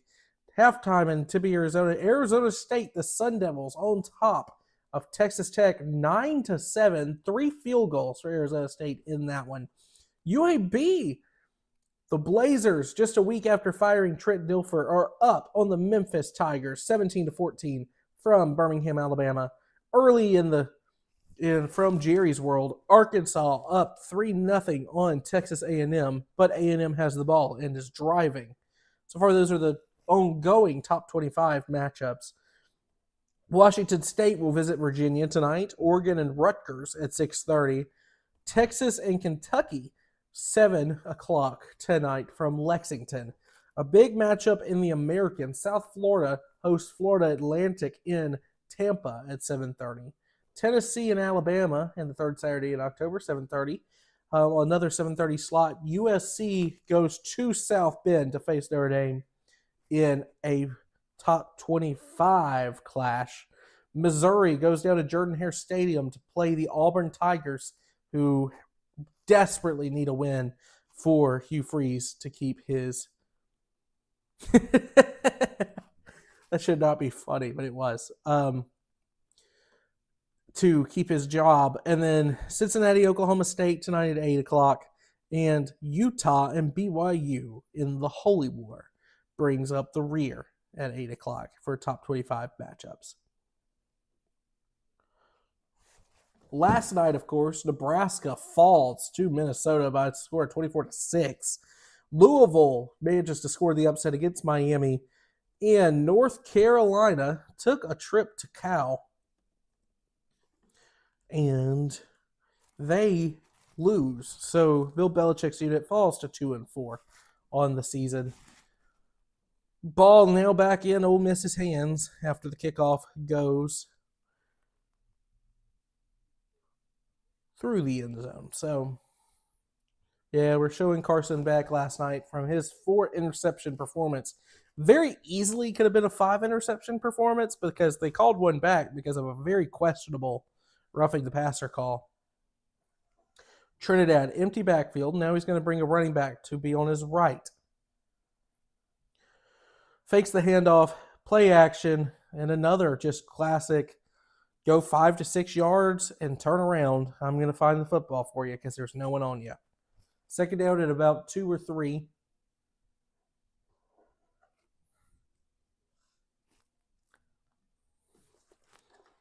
Or just 1. Trinidad back to his right. 3 receivers at a tight end on the bottom of the screen. This is going to be handed off now and met at the line of scrimmage, but Lacey will fall forward for a first down for the Rebels.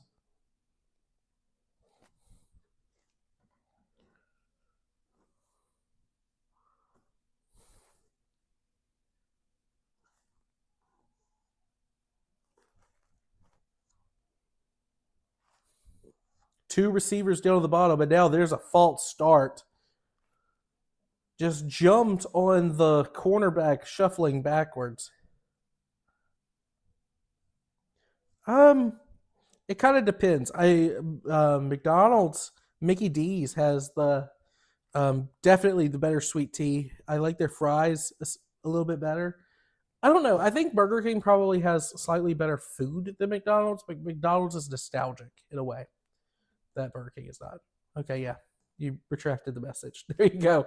Fake the handoff. Chambliss finds his receiver. No, he just never looks for the ball. He had his receiver open, and he had the right idea throwing that football. Kiffin not happy. Wanted some sort of call there.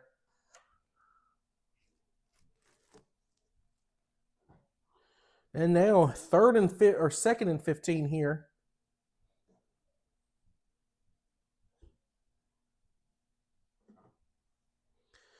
Chambliss back to throw, now throws it deep again. Oh my goodness, what a catch and the pass interference call. Holy, what a grab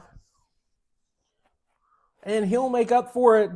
I guess lack of effort on the last play. Not looking for the ball. He goes all out, full vertical is Alexander. One-handed grab.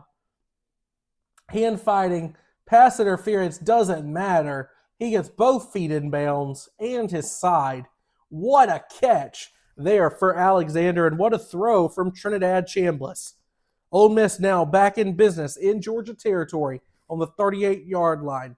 Chambliss moves a receiver over back to his left.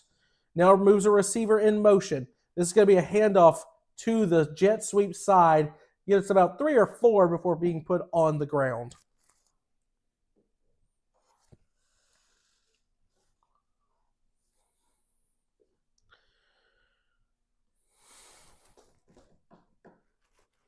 Second and 6 now. Ole Miss going fast.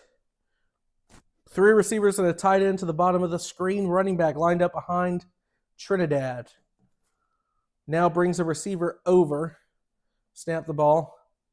RPO. Chambliss is just going to keep this. Not as much an RPO as it was a read option. And this will bring up third down, but Ole Miss so far today is perfect. And so far this season, they were 51% on third down. So Georgia's Ole Miss did substitute. So Georgia's going to be allowed to substitute here. Plenty of time of the play clock, though, so Georgia can take its time. Once again, you have a press coverage down low and then a big gap behind the line of scrimmage on one corner. This is just going to be handed off up the middle, and Georgia's defense comes up big with a stop. Now, what does Lane Kiffin do here? The ultra-aggressive Kiffin on 4th down and 2 in Georgia's territory. This is not an easy field goal by any means. And Sanford Stadium is rocking. You have 4th and 2. Chambliss with Lacey to his left. They're going to fake a reverse, and Chambliss is just going to take this himself all the way up to the 20, now to the 12-yard line before he steps out. And Ole Miss will convert. It was a direct handoff to Lacey. Chambliss fakes a reverse and just was going to keep it himself.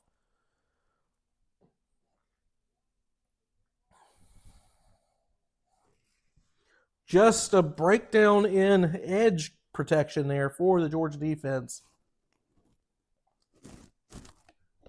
who is still yet to get off the field. Chambliss by himself in the backfield. Now he's going to bring a man to his left, fakes the end around. Chambliss is going to take this up the middle, and he'll fall forward for about 2 yards. I do kind of agree on the fries. I think that both of their fries are probably pretty overrated. Having the air fryer helps with both of them, though.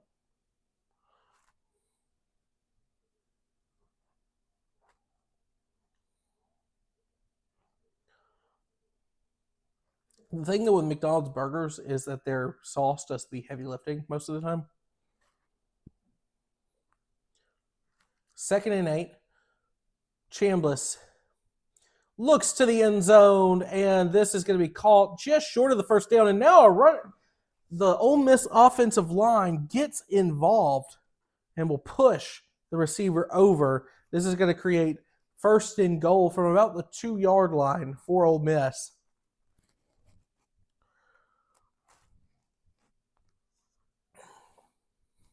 Chambliss back to his left. He's going to head this off, and Lacey is stopped at the line of scrimmage. They'll bring up 2nd down and goal.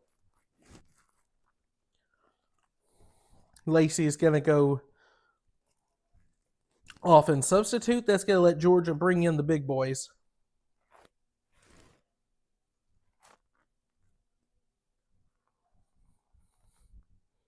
Ole Miss has come into Sanford Stadium and has run a perfect offensive game plan so far.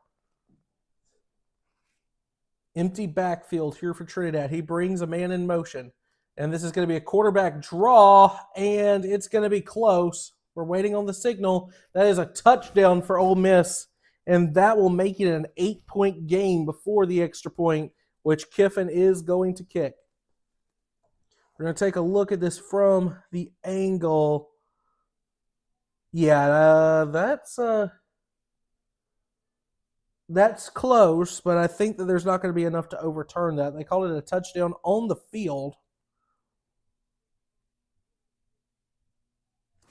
I don't think that there's any shot down the line that can change that.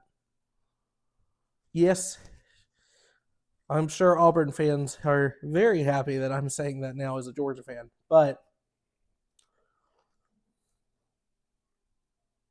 yeah, I think he's in there when his knee is down. I think the ball is well over the goal line. You can't see it though, because the ball is in his right arm and you can't see from that sideline. So you have to look.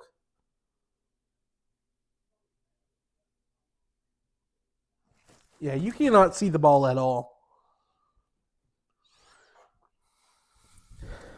But I do think he's in.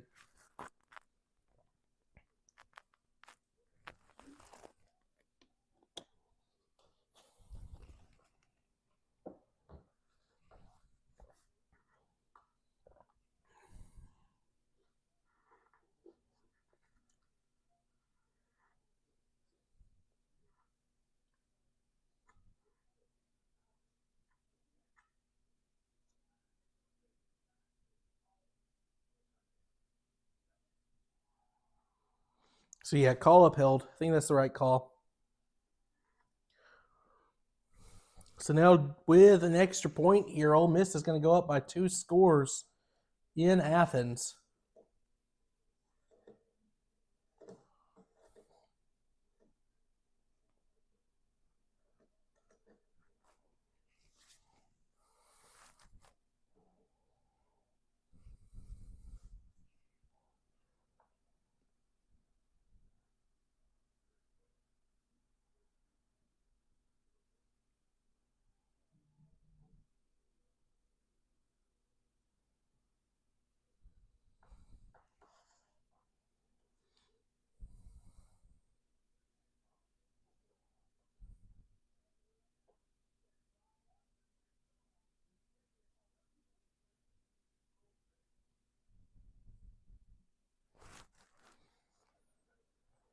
Yep, there's the Trinidad.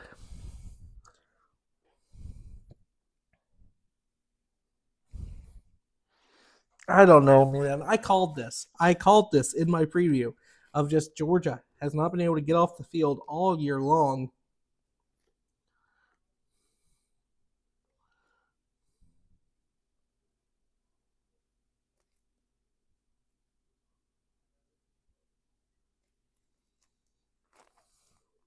Yeah, no, UAB.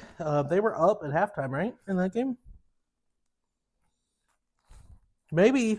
Yeah, and they got the ball. So they're going to have a chance there to make that a 2-possession game. Elsewhere, Indiana up 28-10 on Michigan State. Ohio State up 27-0, but the Badgers honestly holding their own considering that's late in the third quarter. Texas Tech and Arizona State still at halftime, 9-7, and A&M and Arkansas. A&M is up 7-3, 5 minutes to play in the first quarter. So yeah, 17-14. I'm enjoying streaming, but my voice is shot. I don't know how I'm going to get through this one and then tomorrow. So,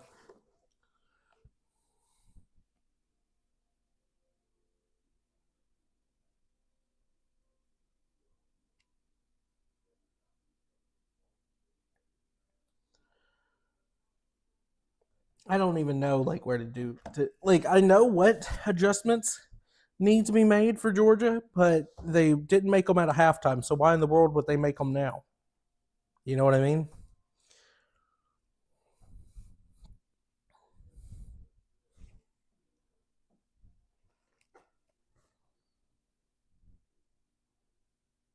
It's just an interesting thing.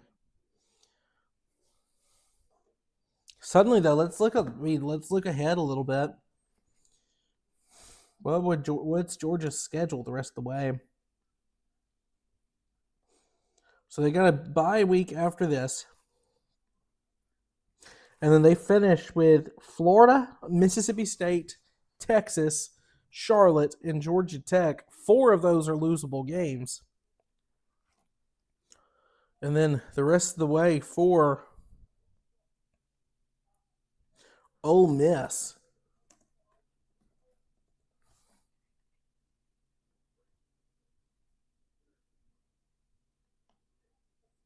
So Ole Miss has a date with Oklahoma next week. Then South Carolina goes to Oxford, the Citadel, Florida, and Mississippi State. So Ole Miss will be favored in every single one of the rest of their games if they can escape Sanford with this lead. Sanford Stadium, I mean. So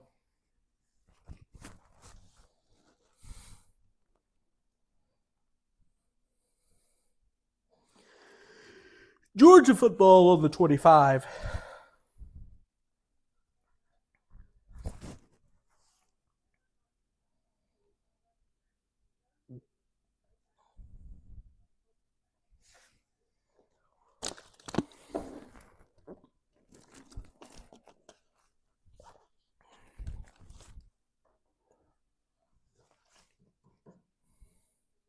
And we've got an Olive Garden commercial because, of course.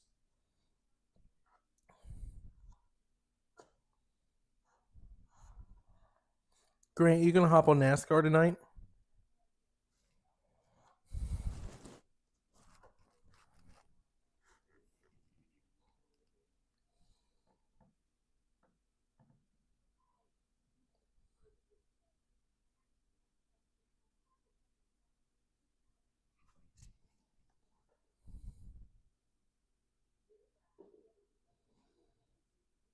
Yeah, I'm seeing a lot online of Glenn Schumann just not getting it done right now for Georgia.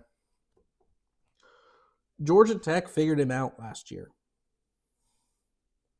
And ever since that Tech game, everyone's just using the same blueprint against this Schumann defense. And there have been no adjustments made. But right now, just using. Yeah, definitely going to be dialed into the Bama Tennessee game. It's going to be a 3-monitor night. Utah, BYU, Bama Tennessee, and Notre Dame. Not Bama. Bama Tennessee, Notre Dame USC, and BYU Utah. I think all 3 of those games should be pretty good. I want to go get out of the house for a little bit, though, after this one, because I have a feeling it's not going to go the way I want it to go the rest of the way, because Georgia is unable to make adjustments against Lane Kiffin.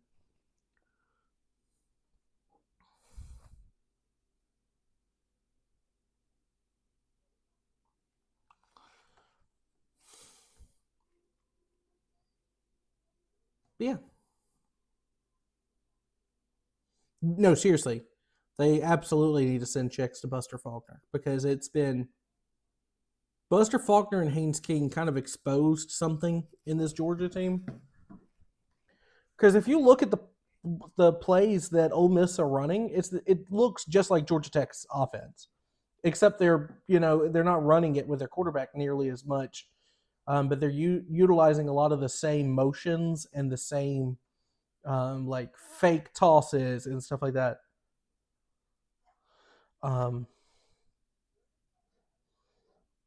So, yeah, I can understand why you'd be frustrated at the end of the first half, but I was correct. I thought you were the significantly better team there. NC State and Syracuse the next 2 weeks, that's a little bit of an interesting stretch, but I think you should win those games. Tech should win those games.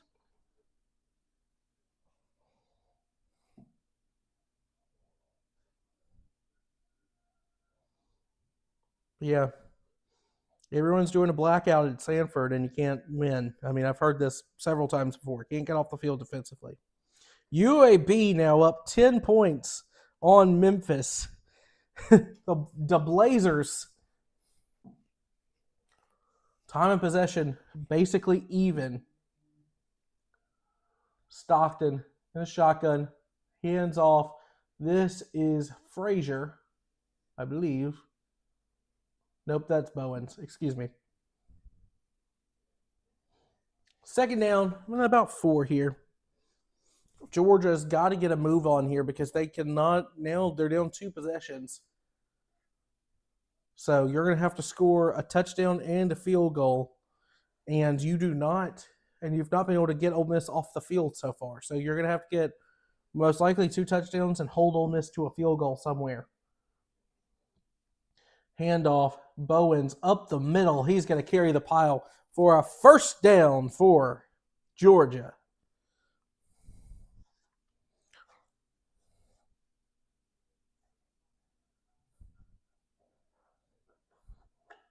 Georgia right now kind of just looks lost, which the offense today has looked fantastic. Normally, when you're a Georgia fan, you're used to blaming Mike Bobo, like, yeah, the team looked bad. It's been the defense. The defense has not been able to get off the field at all. Stockton fakes the handoff, looks up the middle, and now he's going to take off and run. He'll get about 3 or 4 yards before being hawked down by a big defensive tackle. Stockton is fast, but he is not faster than an SEC defensive lineman. But that's okay. Stockton can take a hit.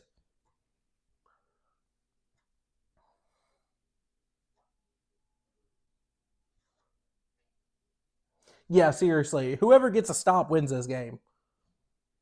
The fact that the 2 holding to field goals twice is going to make the biggest difference. Stockton, he's going to tuck this and run. He's going to get to the sideline. It's going to depend on where they spot him. They're going to spot him way short. Okay. I'm not sure about that because he gets spun kind of out. That should either be a first down or like right on the line.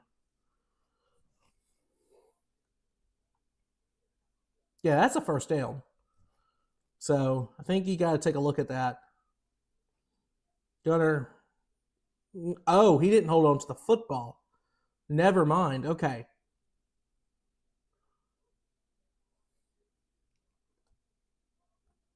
So, okay, yeah, that makes more sense. So this is 3rd and 2. Honestly, you're in the third quarter. It's only a 2-possession game, but you kind of have to go for this if you don't get it. And we're going to see because McCray is stopped. So 4th and 1, and Georgia's going to have to go for this. If they don't get it, it's game because they've not been able to stop Ole Miss. But the thing is, if you kick it, you're going to have to give it back to them, and you haven't been able to stop them anyways. So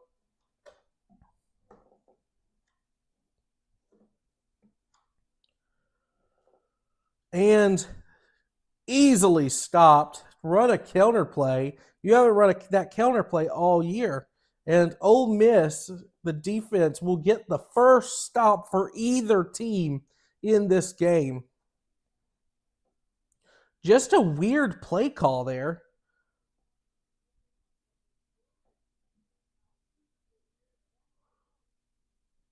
Oh, excuse me. McCray is going to actually get this on second effort. So I'm just... Yeah, I didn't see from the initial angle that he separated from the pile, but he did manage to do it. So they're calling it a first down. Holy. I'm still not necessarily happy with that play call, but it is what it is. It works out.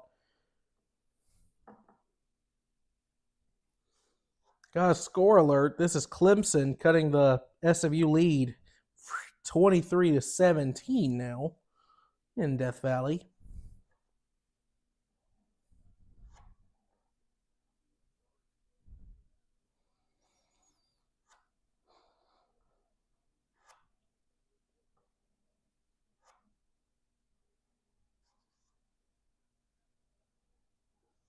So in the shotgun, Stockton back to pass. He's going to let it rip down the sideline, and that is caught by Zachariah Branch. Turns around, goes and gets it, celebrates with the double pistols, And it's a good thing he's not in the NFL yet, because that would be a 15-yard fine. As it is a Georgia first down. Kind of surprised they didn't call that on either of them. Like, I thought it was hand fighting both ways, but the way that this game's been officiated so far. Stockton, tight end, receivers down to his left. Brings Lucky in motion. This is going to be a handoff. No, Stockton's going to keep this, and he is going to pick up the first down or step out right beside the line. And either way, that'll be the end of the third quarter. Old Georgia's driving, but they trail by 9 points in this one.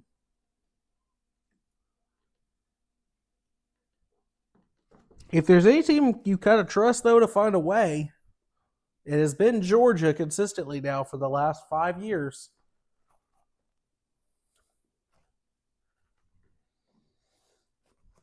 So we enter the fourth quarter, and we're still yet to get a true stop on defense.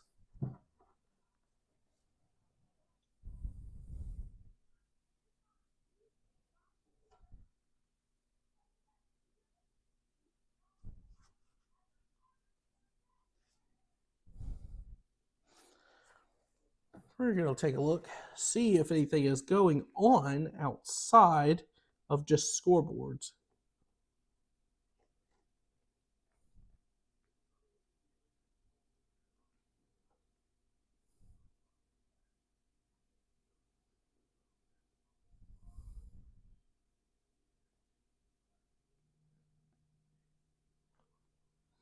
Gonna look.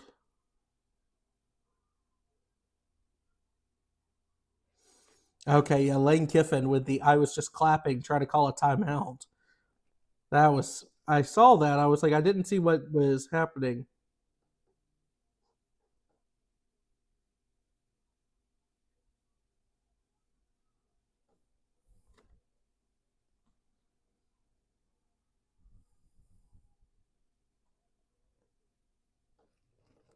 We were looking.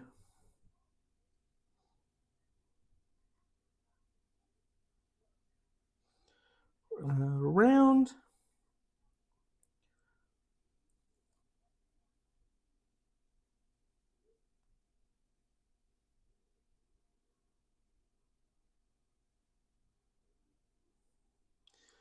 So, yeah, it's been a kind of a game. Like, just no one has been able to get a stop. The difference in this one so far is a failed 2-point conversion and for Georgia. And the reason they had to go for 2 and didn't get it is because they settled for a field goal to end the half, and settled for a field goal on the opening drive. So I don't really know. Like, this has been just if you like offense, it's been that kind of game.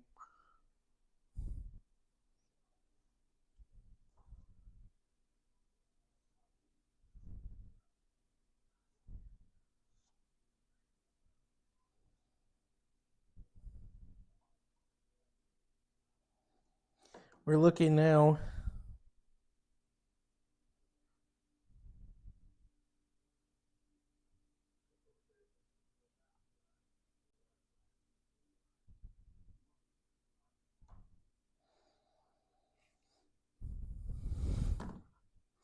So, yeah, it's a very interesting kind of weekend here. A lot of upsets. This one, like I said, I predicted Ole Miss to win, even as a Georgia fan, even though Georgia was favored, which I don't understand how you could look at the way Georgia's played so far and favored them. Like, yeah, if Georgia played to their potential on both sides of the football and put together a full game, yes, obviously they would be favored, but that had not happened yet. Georgia 2nd and 1 to start the fourth quarter.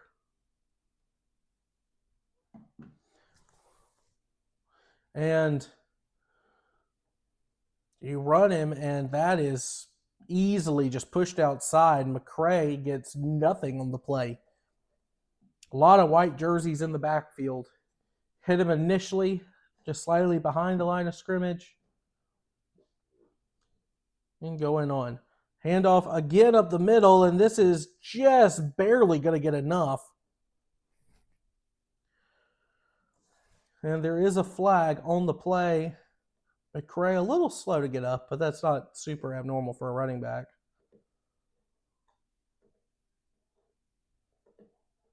Offsides on Ole Miss. So I think you're going to just decline this or accept it and take the first down. So either way, doesn't matter. Oh, okay. You had a substitution problem. Even if he was off, though, it doesn't really matter on this play. You got the first down. Let's just keep it moving. Stockton in the shotgun. Back to his right. He's going to bring Zachariah Branch over. Hand off to the running back. Hits the hole. Surges ahead for about 7 yards. That's Frazier on the carry. Haven't seen Bowens really at all in the second half now. McCray has taken over a majority of the heavy down kind of runs. So substitution again, a very interesting looking formation here. Almost scripting a run to the right, but there you go. You pull both tight ends and a tackle. Stockton is going to jump forward and just barely get the 2 yards. You looked like he had just a wall of blockers. Oscar Delp got absolutely blown up just for the sake of getting blown up on that play. So 1st and goal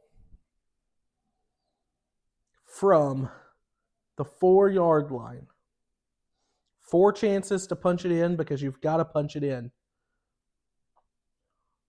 Stockton under center. He's going to bring a receiver in motion. Fakes the jet screen. Now he's going to throw it to the flat, and Frazier will make it to the end zone for a Georgia touchdown. And once again, neither of these teams are capable of getting a stop so far. So this brings it 32-34.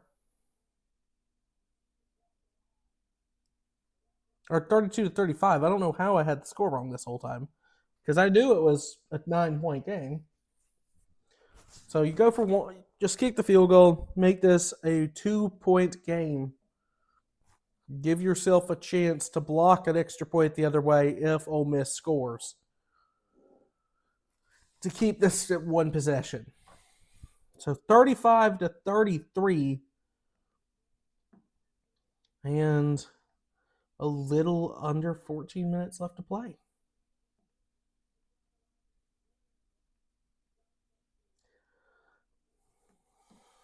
Or 12:56 to play, so not all that off.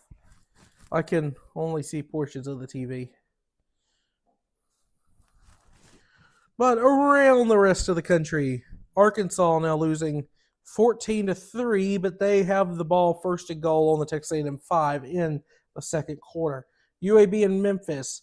UAB up 24-17 over the Tigers in Birmingham.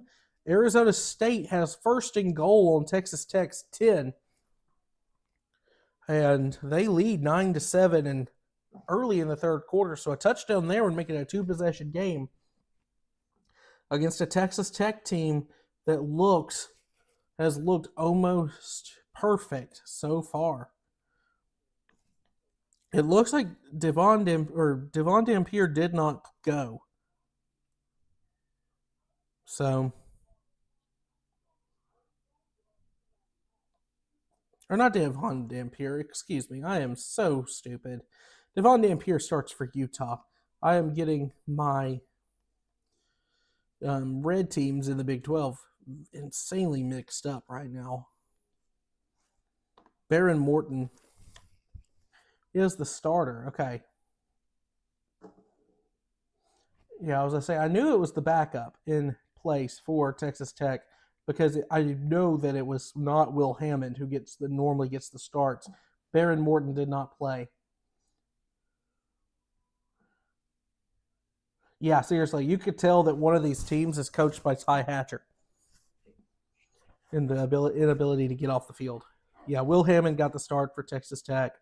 So that's probably, if they lose the game, I mean, that's probably the excuse they use is Arizona State played with their starting quarterback and we did not. But still, I mean, they have 3rd and goal now from the Texas Tech 17. So their defense is hanging in it. They're making life pretty difficult for Sam Levitt so far in this one. 178 yards, but only 38 yards on the ground. Or 36 yards if you take out some of the sacks. So, or if you put the sacks in. 4.9 yards per play for Arizona State, 4 yards per play for Texas Tech in that one. Yeah, I saw that. I knew there was a possibility he was out, but I didn't see the update until just now. So.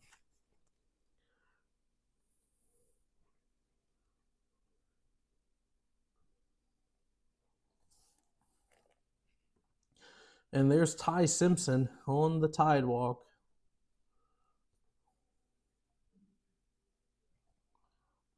Interesting time.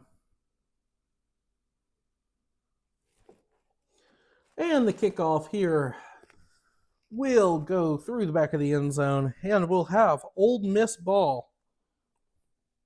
Georgia has not gotten a single stop. There have been 5. Oh, did Taylor Green just get hurt? Oh, no. Well, that's the rest of the season was already over, mostly for Arkansas. Like, there was a chance they made a bowl game solely because of Taylor Green, but not he. If he's out, then that's I hate that. Chambliss, empty backfield, now bringing a receiver over, fakes the jet sweep, and now throws up the seam. That's just a misfire by Trinidad down to just at his receiver's feet. And it looks like the way he's looking at his receiver looks like he wanted, like there was some sort of miscommunication, like there was supposed to be a stop there. Either way, it was a very low pass to a wide open target. Georgia gets bailed out there. Trinidad running back to his right, throws quickly, and that's batted down at the offensive or at the line of scrimmage. Georgia, McLeod wanted to pick that off, but it still creates a 3rd and 10. Georgia finally got a 3rd down stop last time, but then they didn't stop them on 4th down. So 3rd and 10. What a stop this would be if Georgia could get it here. Chambliss running back to his left. Out to pass. He's got pressure on him. He throws to the right, and that is broken up. And Georgia, when they need it most, gets the first true defensive stop of this football game for either team. And that'll force Ole Miss to punt. Finally, Schumann's defense brings pressure, and playing man-to-man on receivers, you finally get what you needed. And that ball is away for a punt. And that's the first punt for either team today. It's the first drive that didn't end in points. So, like, there's not even been turnovers. It's just been so much scoring. You cannot stop them.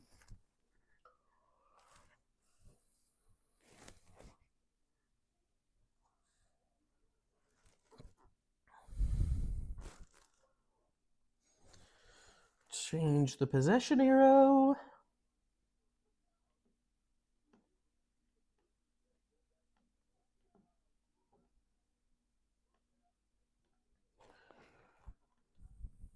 So Georgia has the ball on their own 32. Fakes the handoff now. Jet sweep the other direction. Ole Miss covers it well, but a cut up off field, and that's going to bring it all the way to midfield. That is Bell on the carry. And it is loud in Sanford Stadium. Georgia smells a little bit of blood in the water. This is the first time all day that Ole Miss has shown any weakness. Stockton in the shotgun, running back to his right. He's going to bring Delp over to block. Now he finds Delp off the catch and release. That's about a 6-yard throw right over the middle. Stockton has looked fantastic so far in this game. Yes, the running backs have just done a really good job in general, but Stockton done everything you've asked him to do and more so far. In the shotgun, brings Bell over. This is going to be a handoff to Frazier, who gets the first down and more for Georgia. Tillian Green limped off. Well, if there's any, honestly, I hate playing games in NFL stadiums, but that's probably for the best that it's in Jerry World because they have the equipment, all the equipment you would possibly need to get that evaluated, get him checked out, and go ahead and isolate whatever you need. Handoff. This time, that's McCray, or Bowens. Bowens is back in the game. Okay. So he'll get about 3 or 4 on the play.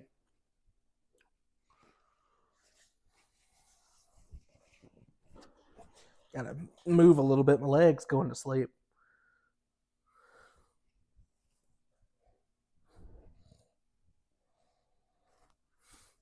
Second and 6. Georgia playing a tight formation. Stockton under center. And this is going to be a play-action pass. Stockton looking to take a deep shot. Thinks better of it. He's scrambling around. Stockton goes left, goes right, goes back to the original line of scrimmage. And that is a first down from Gunnar Stockton's legs. Ole Miss had everything covered. Only brought 3. And then a late blitz. Georgia's offensive linemen hang back in there. And Stockton creates some running room for himself. 61 rushing yards on the day. Gunnar Stockton in the shotgun. This is a handoff over to Frazier. Frazier looks like he trips before he hits an Ole Miss player. He'll be brought down for no gain. I thought this was at Jerry's World. Arkansas A&M has almost always played at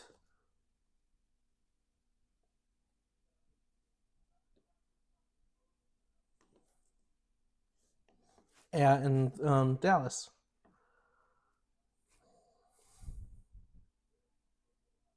Okay, no, it's in Arkansas this year. So the deal must have ran up. Okay, cool. So bring Zachariah Branch over, Stockton, and he will throw to Branch. Branch with a little bit of a hezzy move, and he will get the first down. Notably, he's short of the 10-yard line. So this is going to be 1st and 10 without being 1st and goal. Dylan Bell with the clear route there, and just Branch makes a man miss. And right now, Georgia is finding a way. Stockton, empty backfield. Motions Frazier to his right. He's got a tight end to his left. Now brings the running back over, runs right, pulling guards, tackles, and tight ends there, and he'll get about 6. That's Frazier on the carry. In the fourth quarter now, UAB still leading 22-ranked Memphis. What a win that would be for the Blazers in the Battle of the Bones. That would be UAB's first win in that rivalry in a while, too. So, Gunner fakes the handoff. He throws, and that is caught. Lawson Lucky is having a game in Georgia. Once down by 2 possessions, has now found a way to take the lead.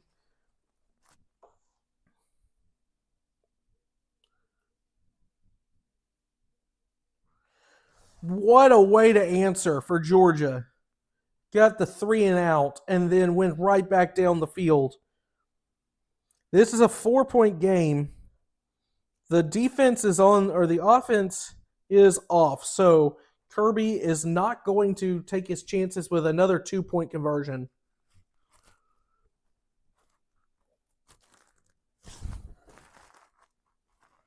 To go up by 5, and Peyton Woodring hits it clean through to give the Bulldogs a 40-35 lead.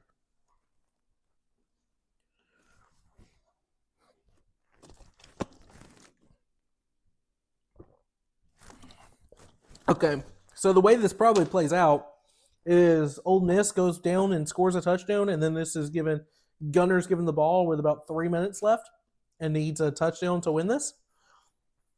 Because it's a 5-point game. If Ole Miss does manage to score a touchdown, you'd think they'd go for 2 to make it a 3-point game. So I'm going to run off real quick. I'm going to very quickly take a bathroom break, and after that, I will be right back for the end of this one. Probably should take my mic off, though.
All right, we're back. Gotta reattach the microphone now.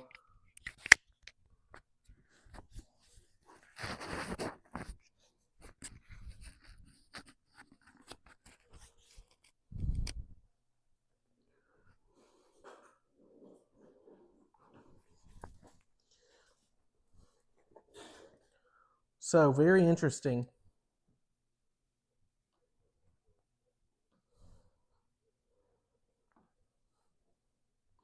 Make sure we get the possession arrow correct.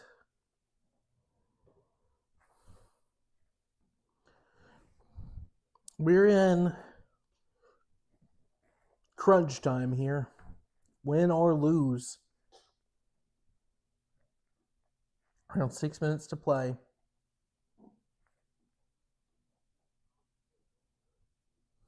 Taking a look around the country. Indiana is up 35-10, and they have a 1st and 10 at Michigan State's. Or excuse me now. 35-10, Michigan State has the ball. It just refreshed. 34-0, Ohio State over Wisconsin. 24-17, UAB over Memphis. Memphis has the ball, though. 12:47 to play in that one. Arizona State up on Texas Tech. 16-7 with 7:34 to play, and Arizona State has the football. A&M up on Arkansas 14-6, and Arkansas has lost Taylon Green for that game, it seems. So now focusing back in on our game.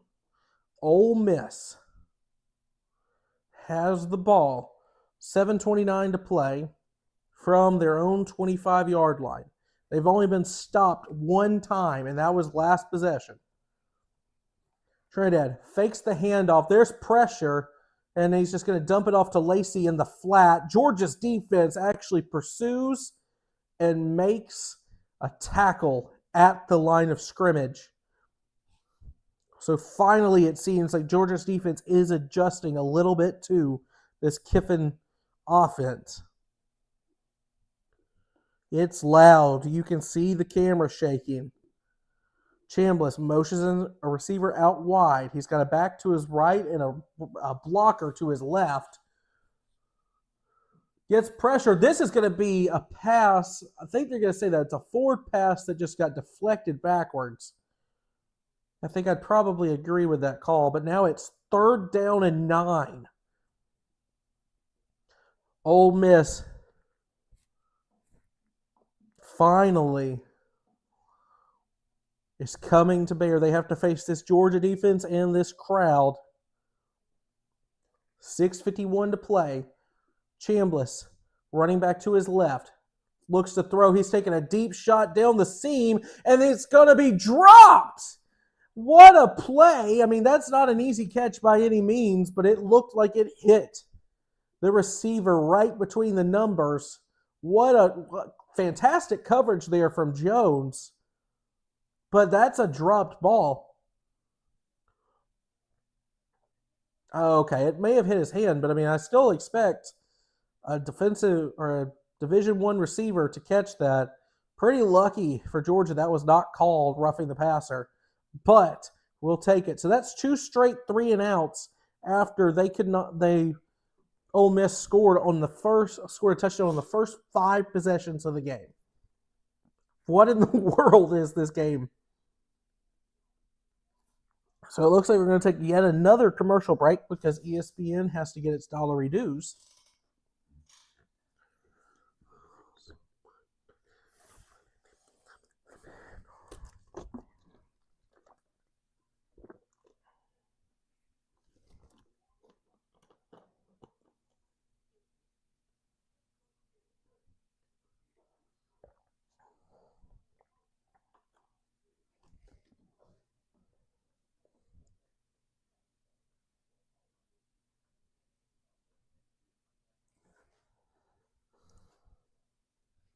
So yeah.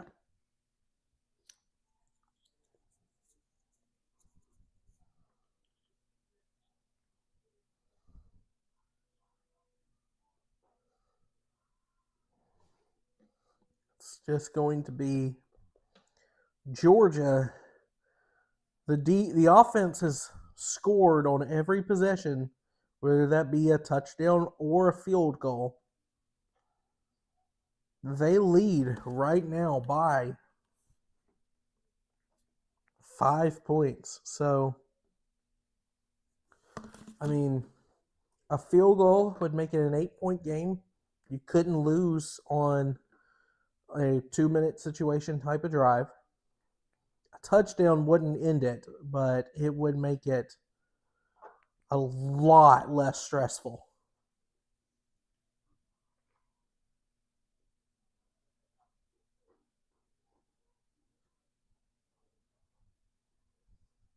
And this is a Georgia team that, I mean, always seems to play its best ball in the 4th quarter. But this is a Georgia team that can, if they can escape Athens with a win, they will have a chance to get right. They'll have 2 weeks before they go and play Florida down in Jacksonville in the world's largest outdoor cocktail party. So, absolutely critical if Georgia can close this game out.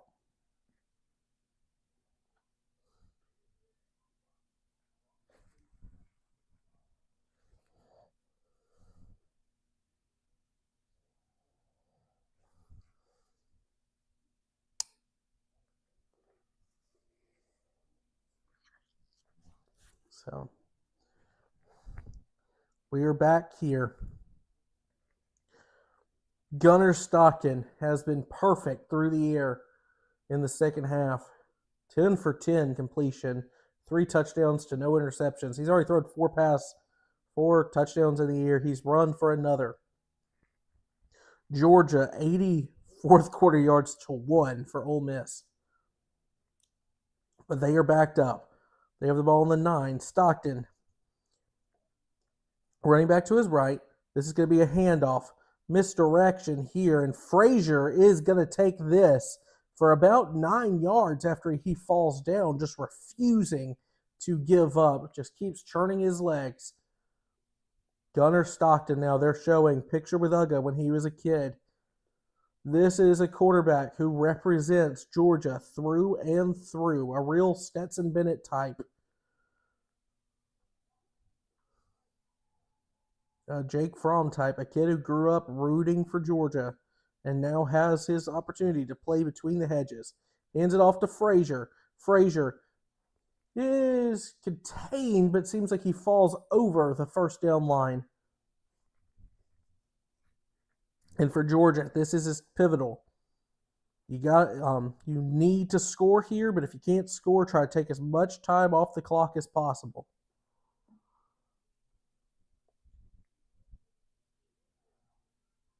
This so far has been the breakout game for Gunnar Stockton. Just taking what the defense gives him, both through the air and on the ground. Georgia's going to change formation now. Bring all the heavies to the left side. And fake the handoff, and this time a free blitzer straight to Gunnar Stockton. That's going to be Harris who gets the tackle for a loss. Just goes in completely unblocked. Oscar Delp just misses the block. I don't know if that was his guy, but he's trying to get the kick out block and just misses the screaming defensive lineman. So 2nd and 12, 440, 439, 438 if you want to sink it home. Gunnar throws the ball. He's looking for it all, and it's caught!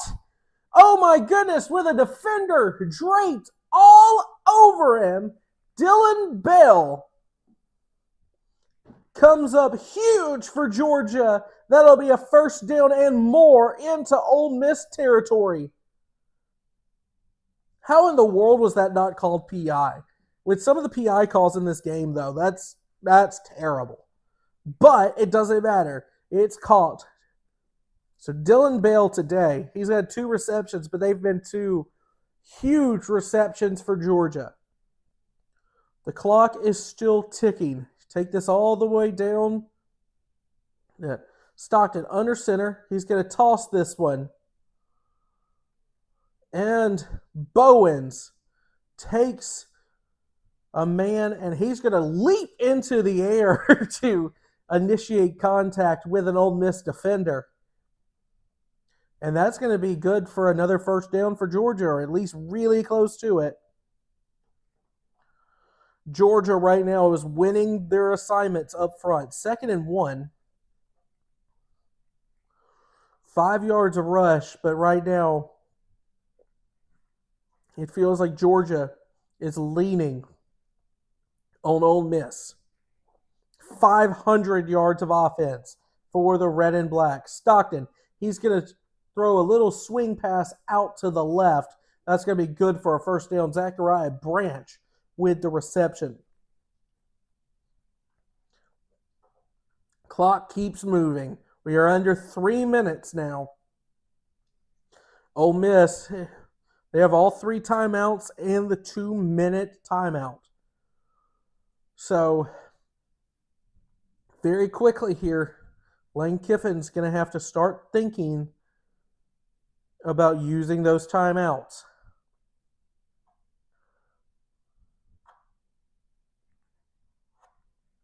Stockton in the shotgun, back behind him. Run the clock all the way down before handing the ball off. And Frazier was dead to rights. He's going to scamper for about 4 or 5. Manages to just find a little hole or a gap in the Ole Miss defense. And Lane Kiffin will take the first timeout for Ole Miss.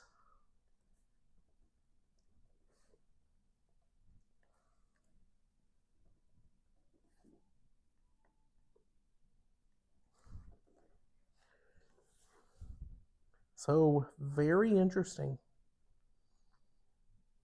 He's got the 2-minute timeout. 2nd and 7. So,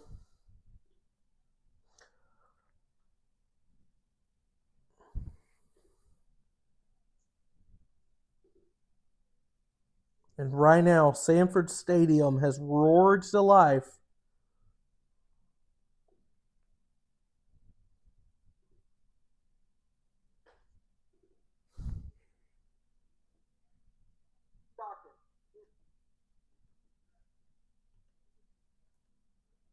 So here we go. 2:19 on the clock. Stockton. All the heavies to the left side. He's got Frazier to his left. Handoff to Frazier. Frazier breaks one tackle in the backfield. He'll scamper forward for about 4. And I imagine Kiffin's going to use his second timeout. And yes, he will. So Ole Miss down to 1 timeout. They still have the 2-minute warning.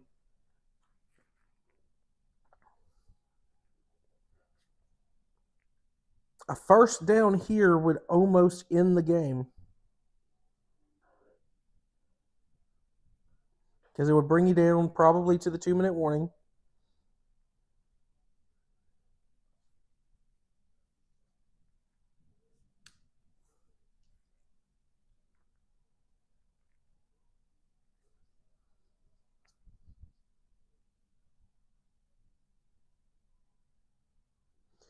It is a crazy day of college football. They were just pointing out the upsets in the top 10 or the potential upsets that could happen. Already today, there are 2 top 10 teams who have gone down. LSU did earlier today. Vanderbilt took down the Bayou Bengals. Last night, Miami was felled at the hands of Louisville. Gunner hands it off to Frazier, who will be met at the line of scrimmage. What a tackle in the open field.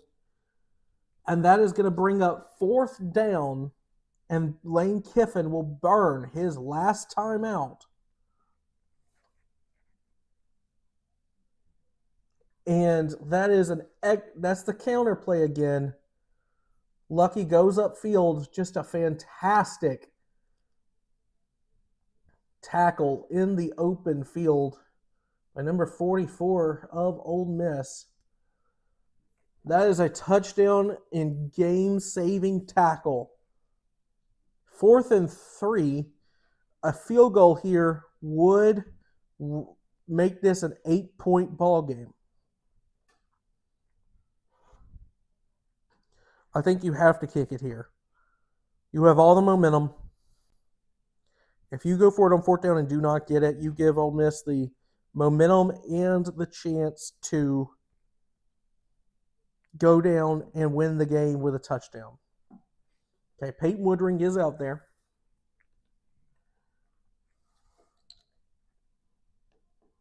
This is a 42-yard attempt. He's made both of his previous kicks today.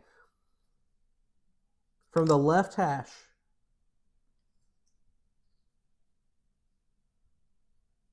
The snap, the hold, the kick is good. So Georgia leads Ole Miss 43-35.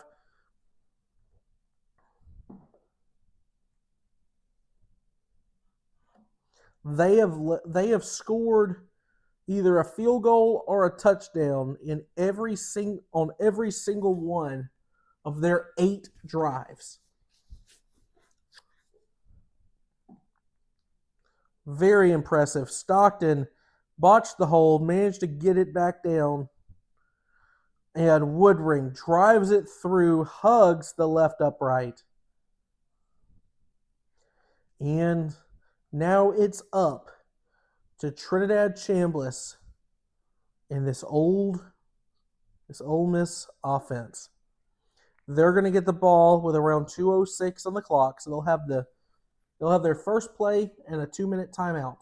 That is the last timeout they have on the game. They have to score a touchdown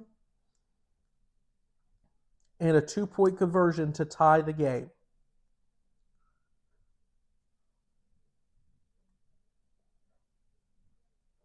Peyton Woodring to kick off. And this is a squib kick. Will be fielded at the Ole Miss 10. He's going to take it all the way, and this will be taken down at the 22. So a little more effective than a kick out the back of the end zone, and it drains those 6 seconds from the clock. So we are at the 2-minute timeout. Ole Miss has the football, needing a touchdown and a 2-point conversion to tie in what has been a wild football game in Athens. Several lead changes. Georgia was left for dead, down 2 possessions at one point in this game. Their defense had not made a single stop of any variety, not even forcing Ole Miss to kick it.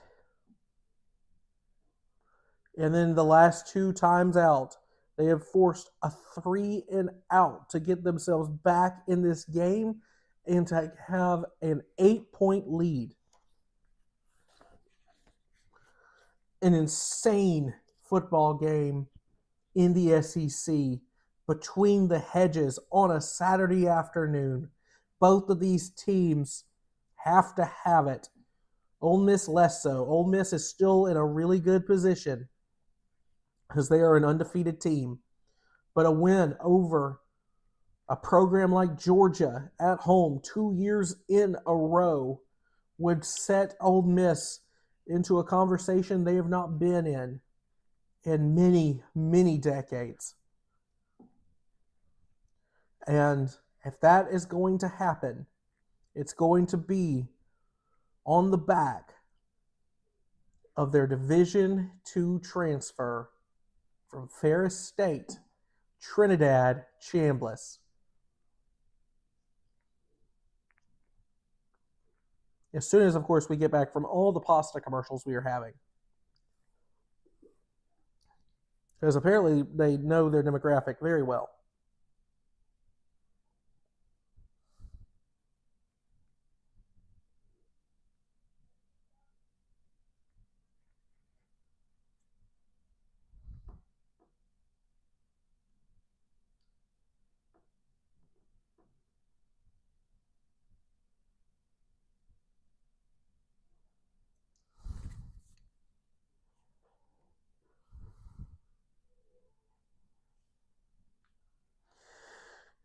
This is the longest ever TV timeout, it seems. Come on, Blazers. I agree. I absolutely agree. What's the score in that one? Let's take a look. 24-17, they have the ball.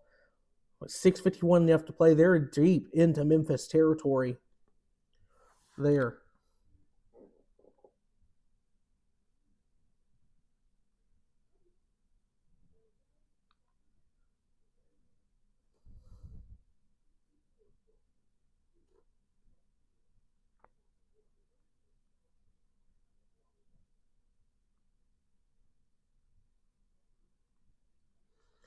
So here we go. 2 minutes to go on the back of Trinidad Chambliss. No timeouts for the Rebels. He has had a fantastic game in his first Division I road start. 19 for 32, 263 yards through the air. This is going to be a handoff to Lacey, and he will blitz ahead for an easy first down. The clock will stop momentarily to move the chains.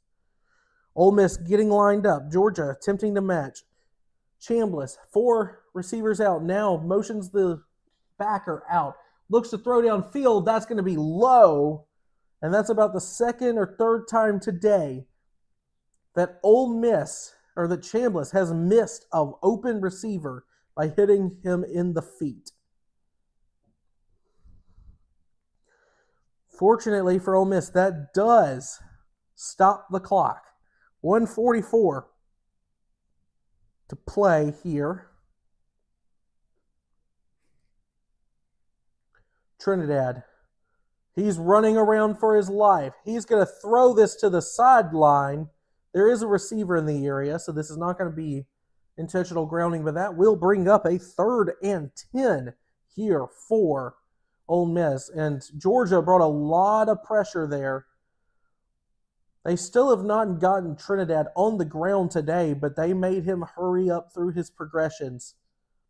3rd and 10. Back to the right of Trinidad. He's taking his time, trying to look to the sideline to make an adjustment. 3 receivers down to the bottom of the screen. 1 up top. Back still to the right of Trinidad. Now moves the receiver in motion. Now the snap. Trinidad, he's under pressure. He throws a strike, and that is going to be just behind his receiver. That could have been game right there. A dropped interception. And now Ole Miss has one last chance at it. 4th and 10. And a Georgia defense that has stepped up here in the 4th quarter. The first 5 drives, they gave up 5 touchdowns. Ever since, it's been 3 and outs. Trinidad, and that ball is going to be batted up in the air, and that is going to do it. Georgia will escape with a win here between the hedges against the Ole Miss Rebels. The defense bent and broke most of the game, but when they needed it in the 4th quarter, that defense laden with 4 and 5 stars, coached by Glenn Schumann and Kirby Smart, 2 of the best defensive minds of this decade, came up big. And Georgia is going to escape Athens with a statement win. And they will go on a bye week before they have to go and play the Florida Gators. And Stockton takes the knee, and Ole Miss has no way of stopping the clock. So Georgia is going to win a game that at times they had no business winning. An absolute breakout performance for Gunnar Stockton. Over 500 yards of total offense. They weren't stopped a single time offensively. They came away with points in all 8 of their drives. They're still going to have to kneel this out one more time unless they're going to hold the play clock to make it easier. Nope, play clock is the same. So Gunnar Stockton, he heard the questions about him. And this week, with the odds stacked against Georgia late in the 3rd quarter, absolutely played the best game of his collegiate career so far. And it will come away with a win over the previously undefeated Ole Miss Rebels. Wow, what a football game.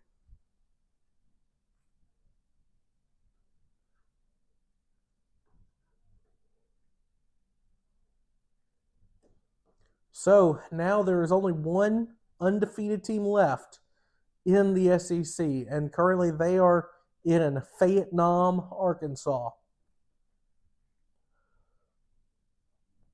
And it's a mere, we'll see if they can get out of there alive.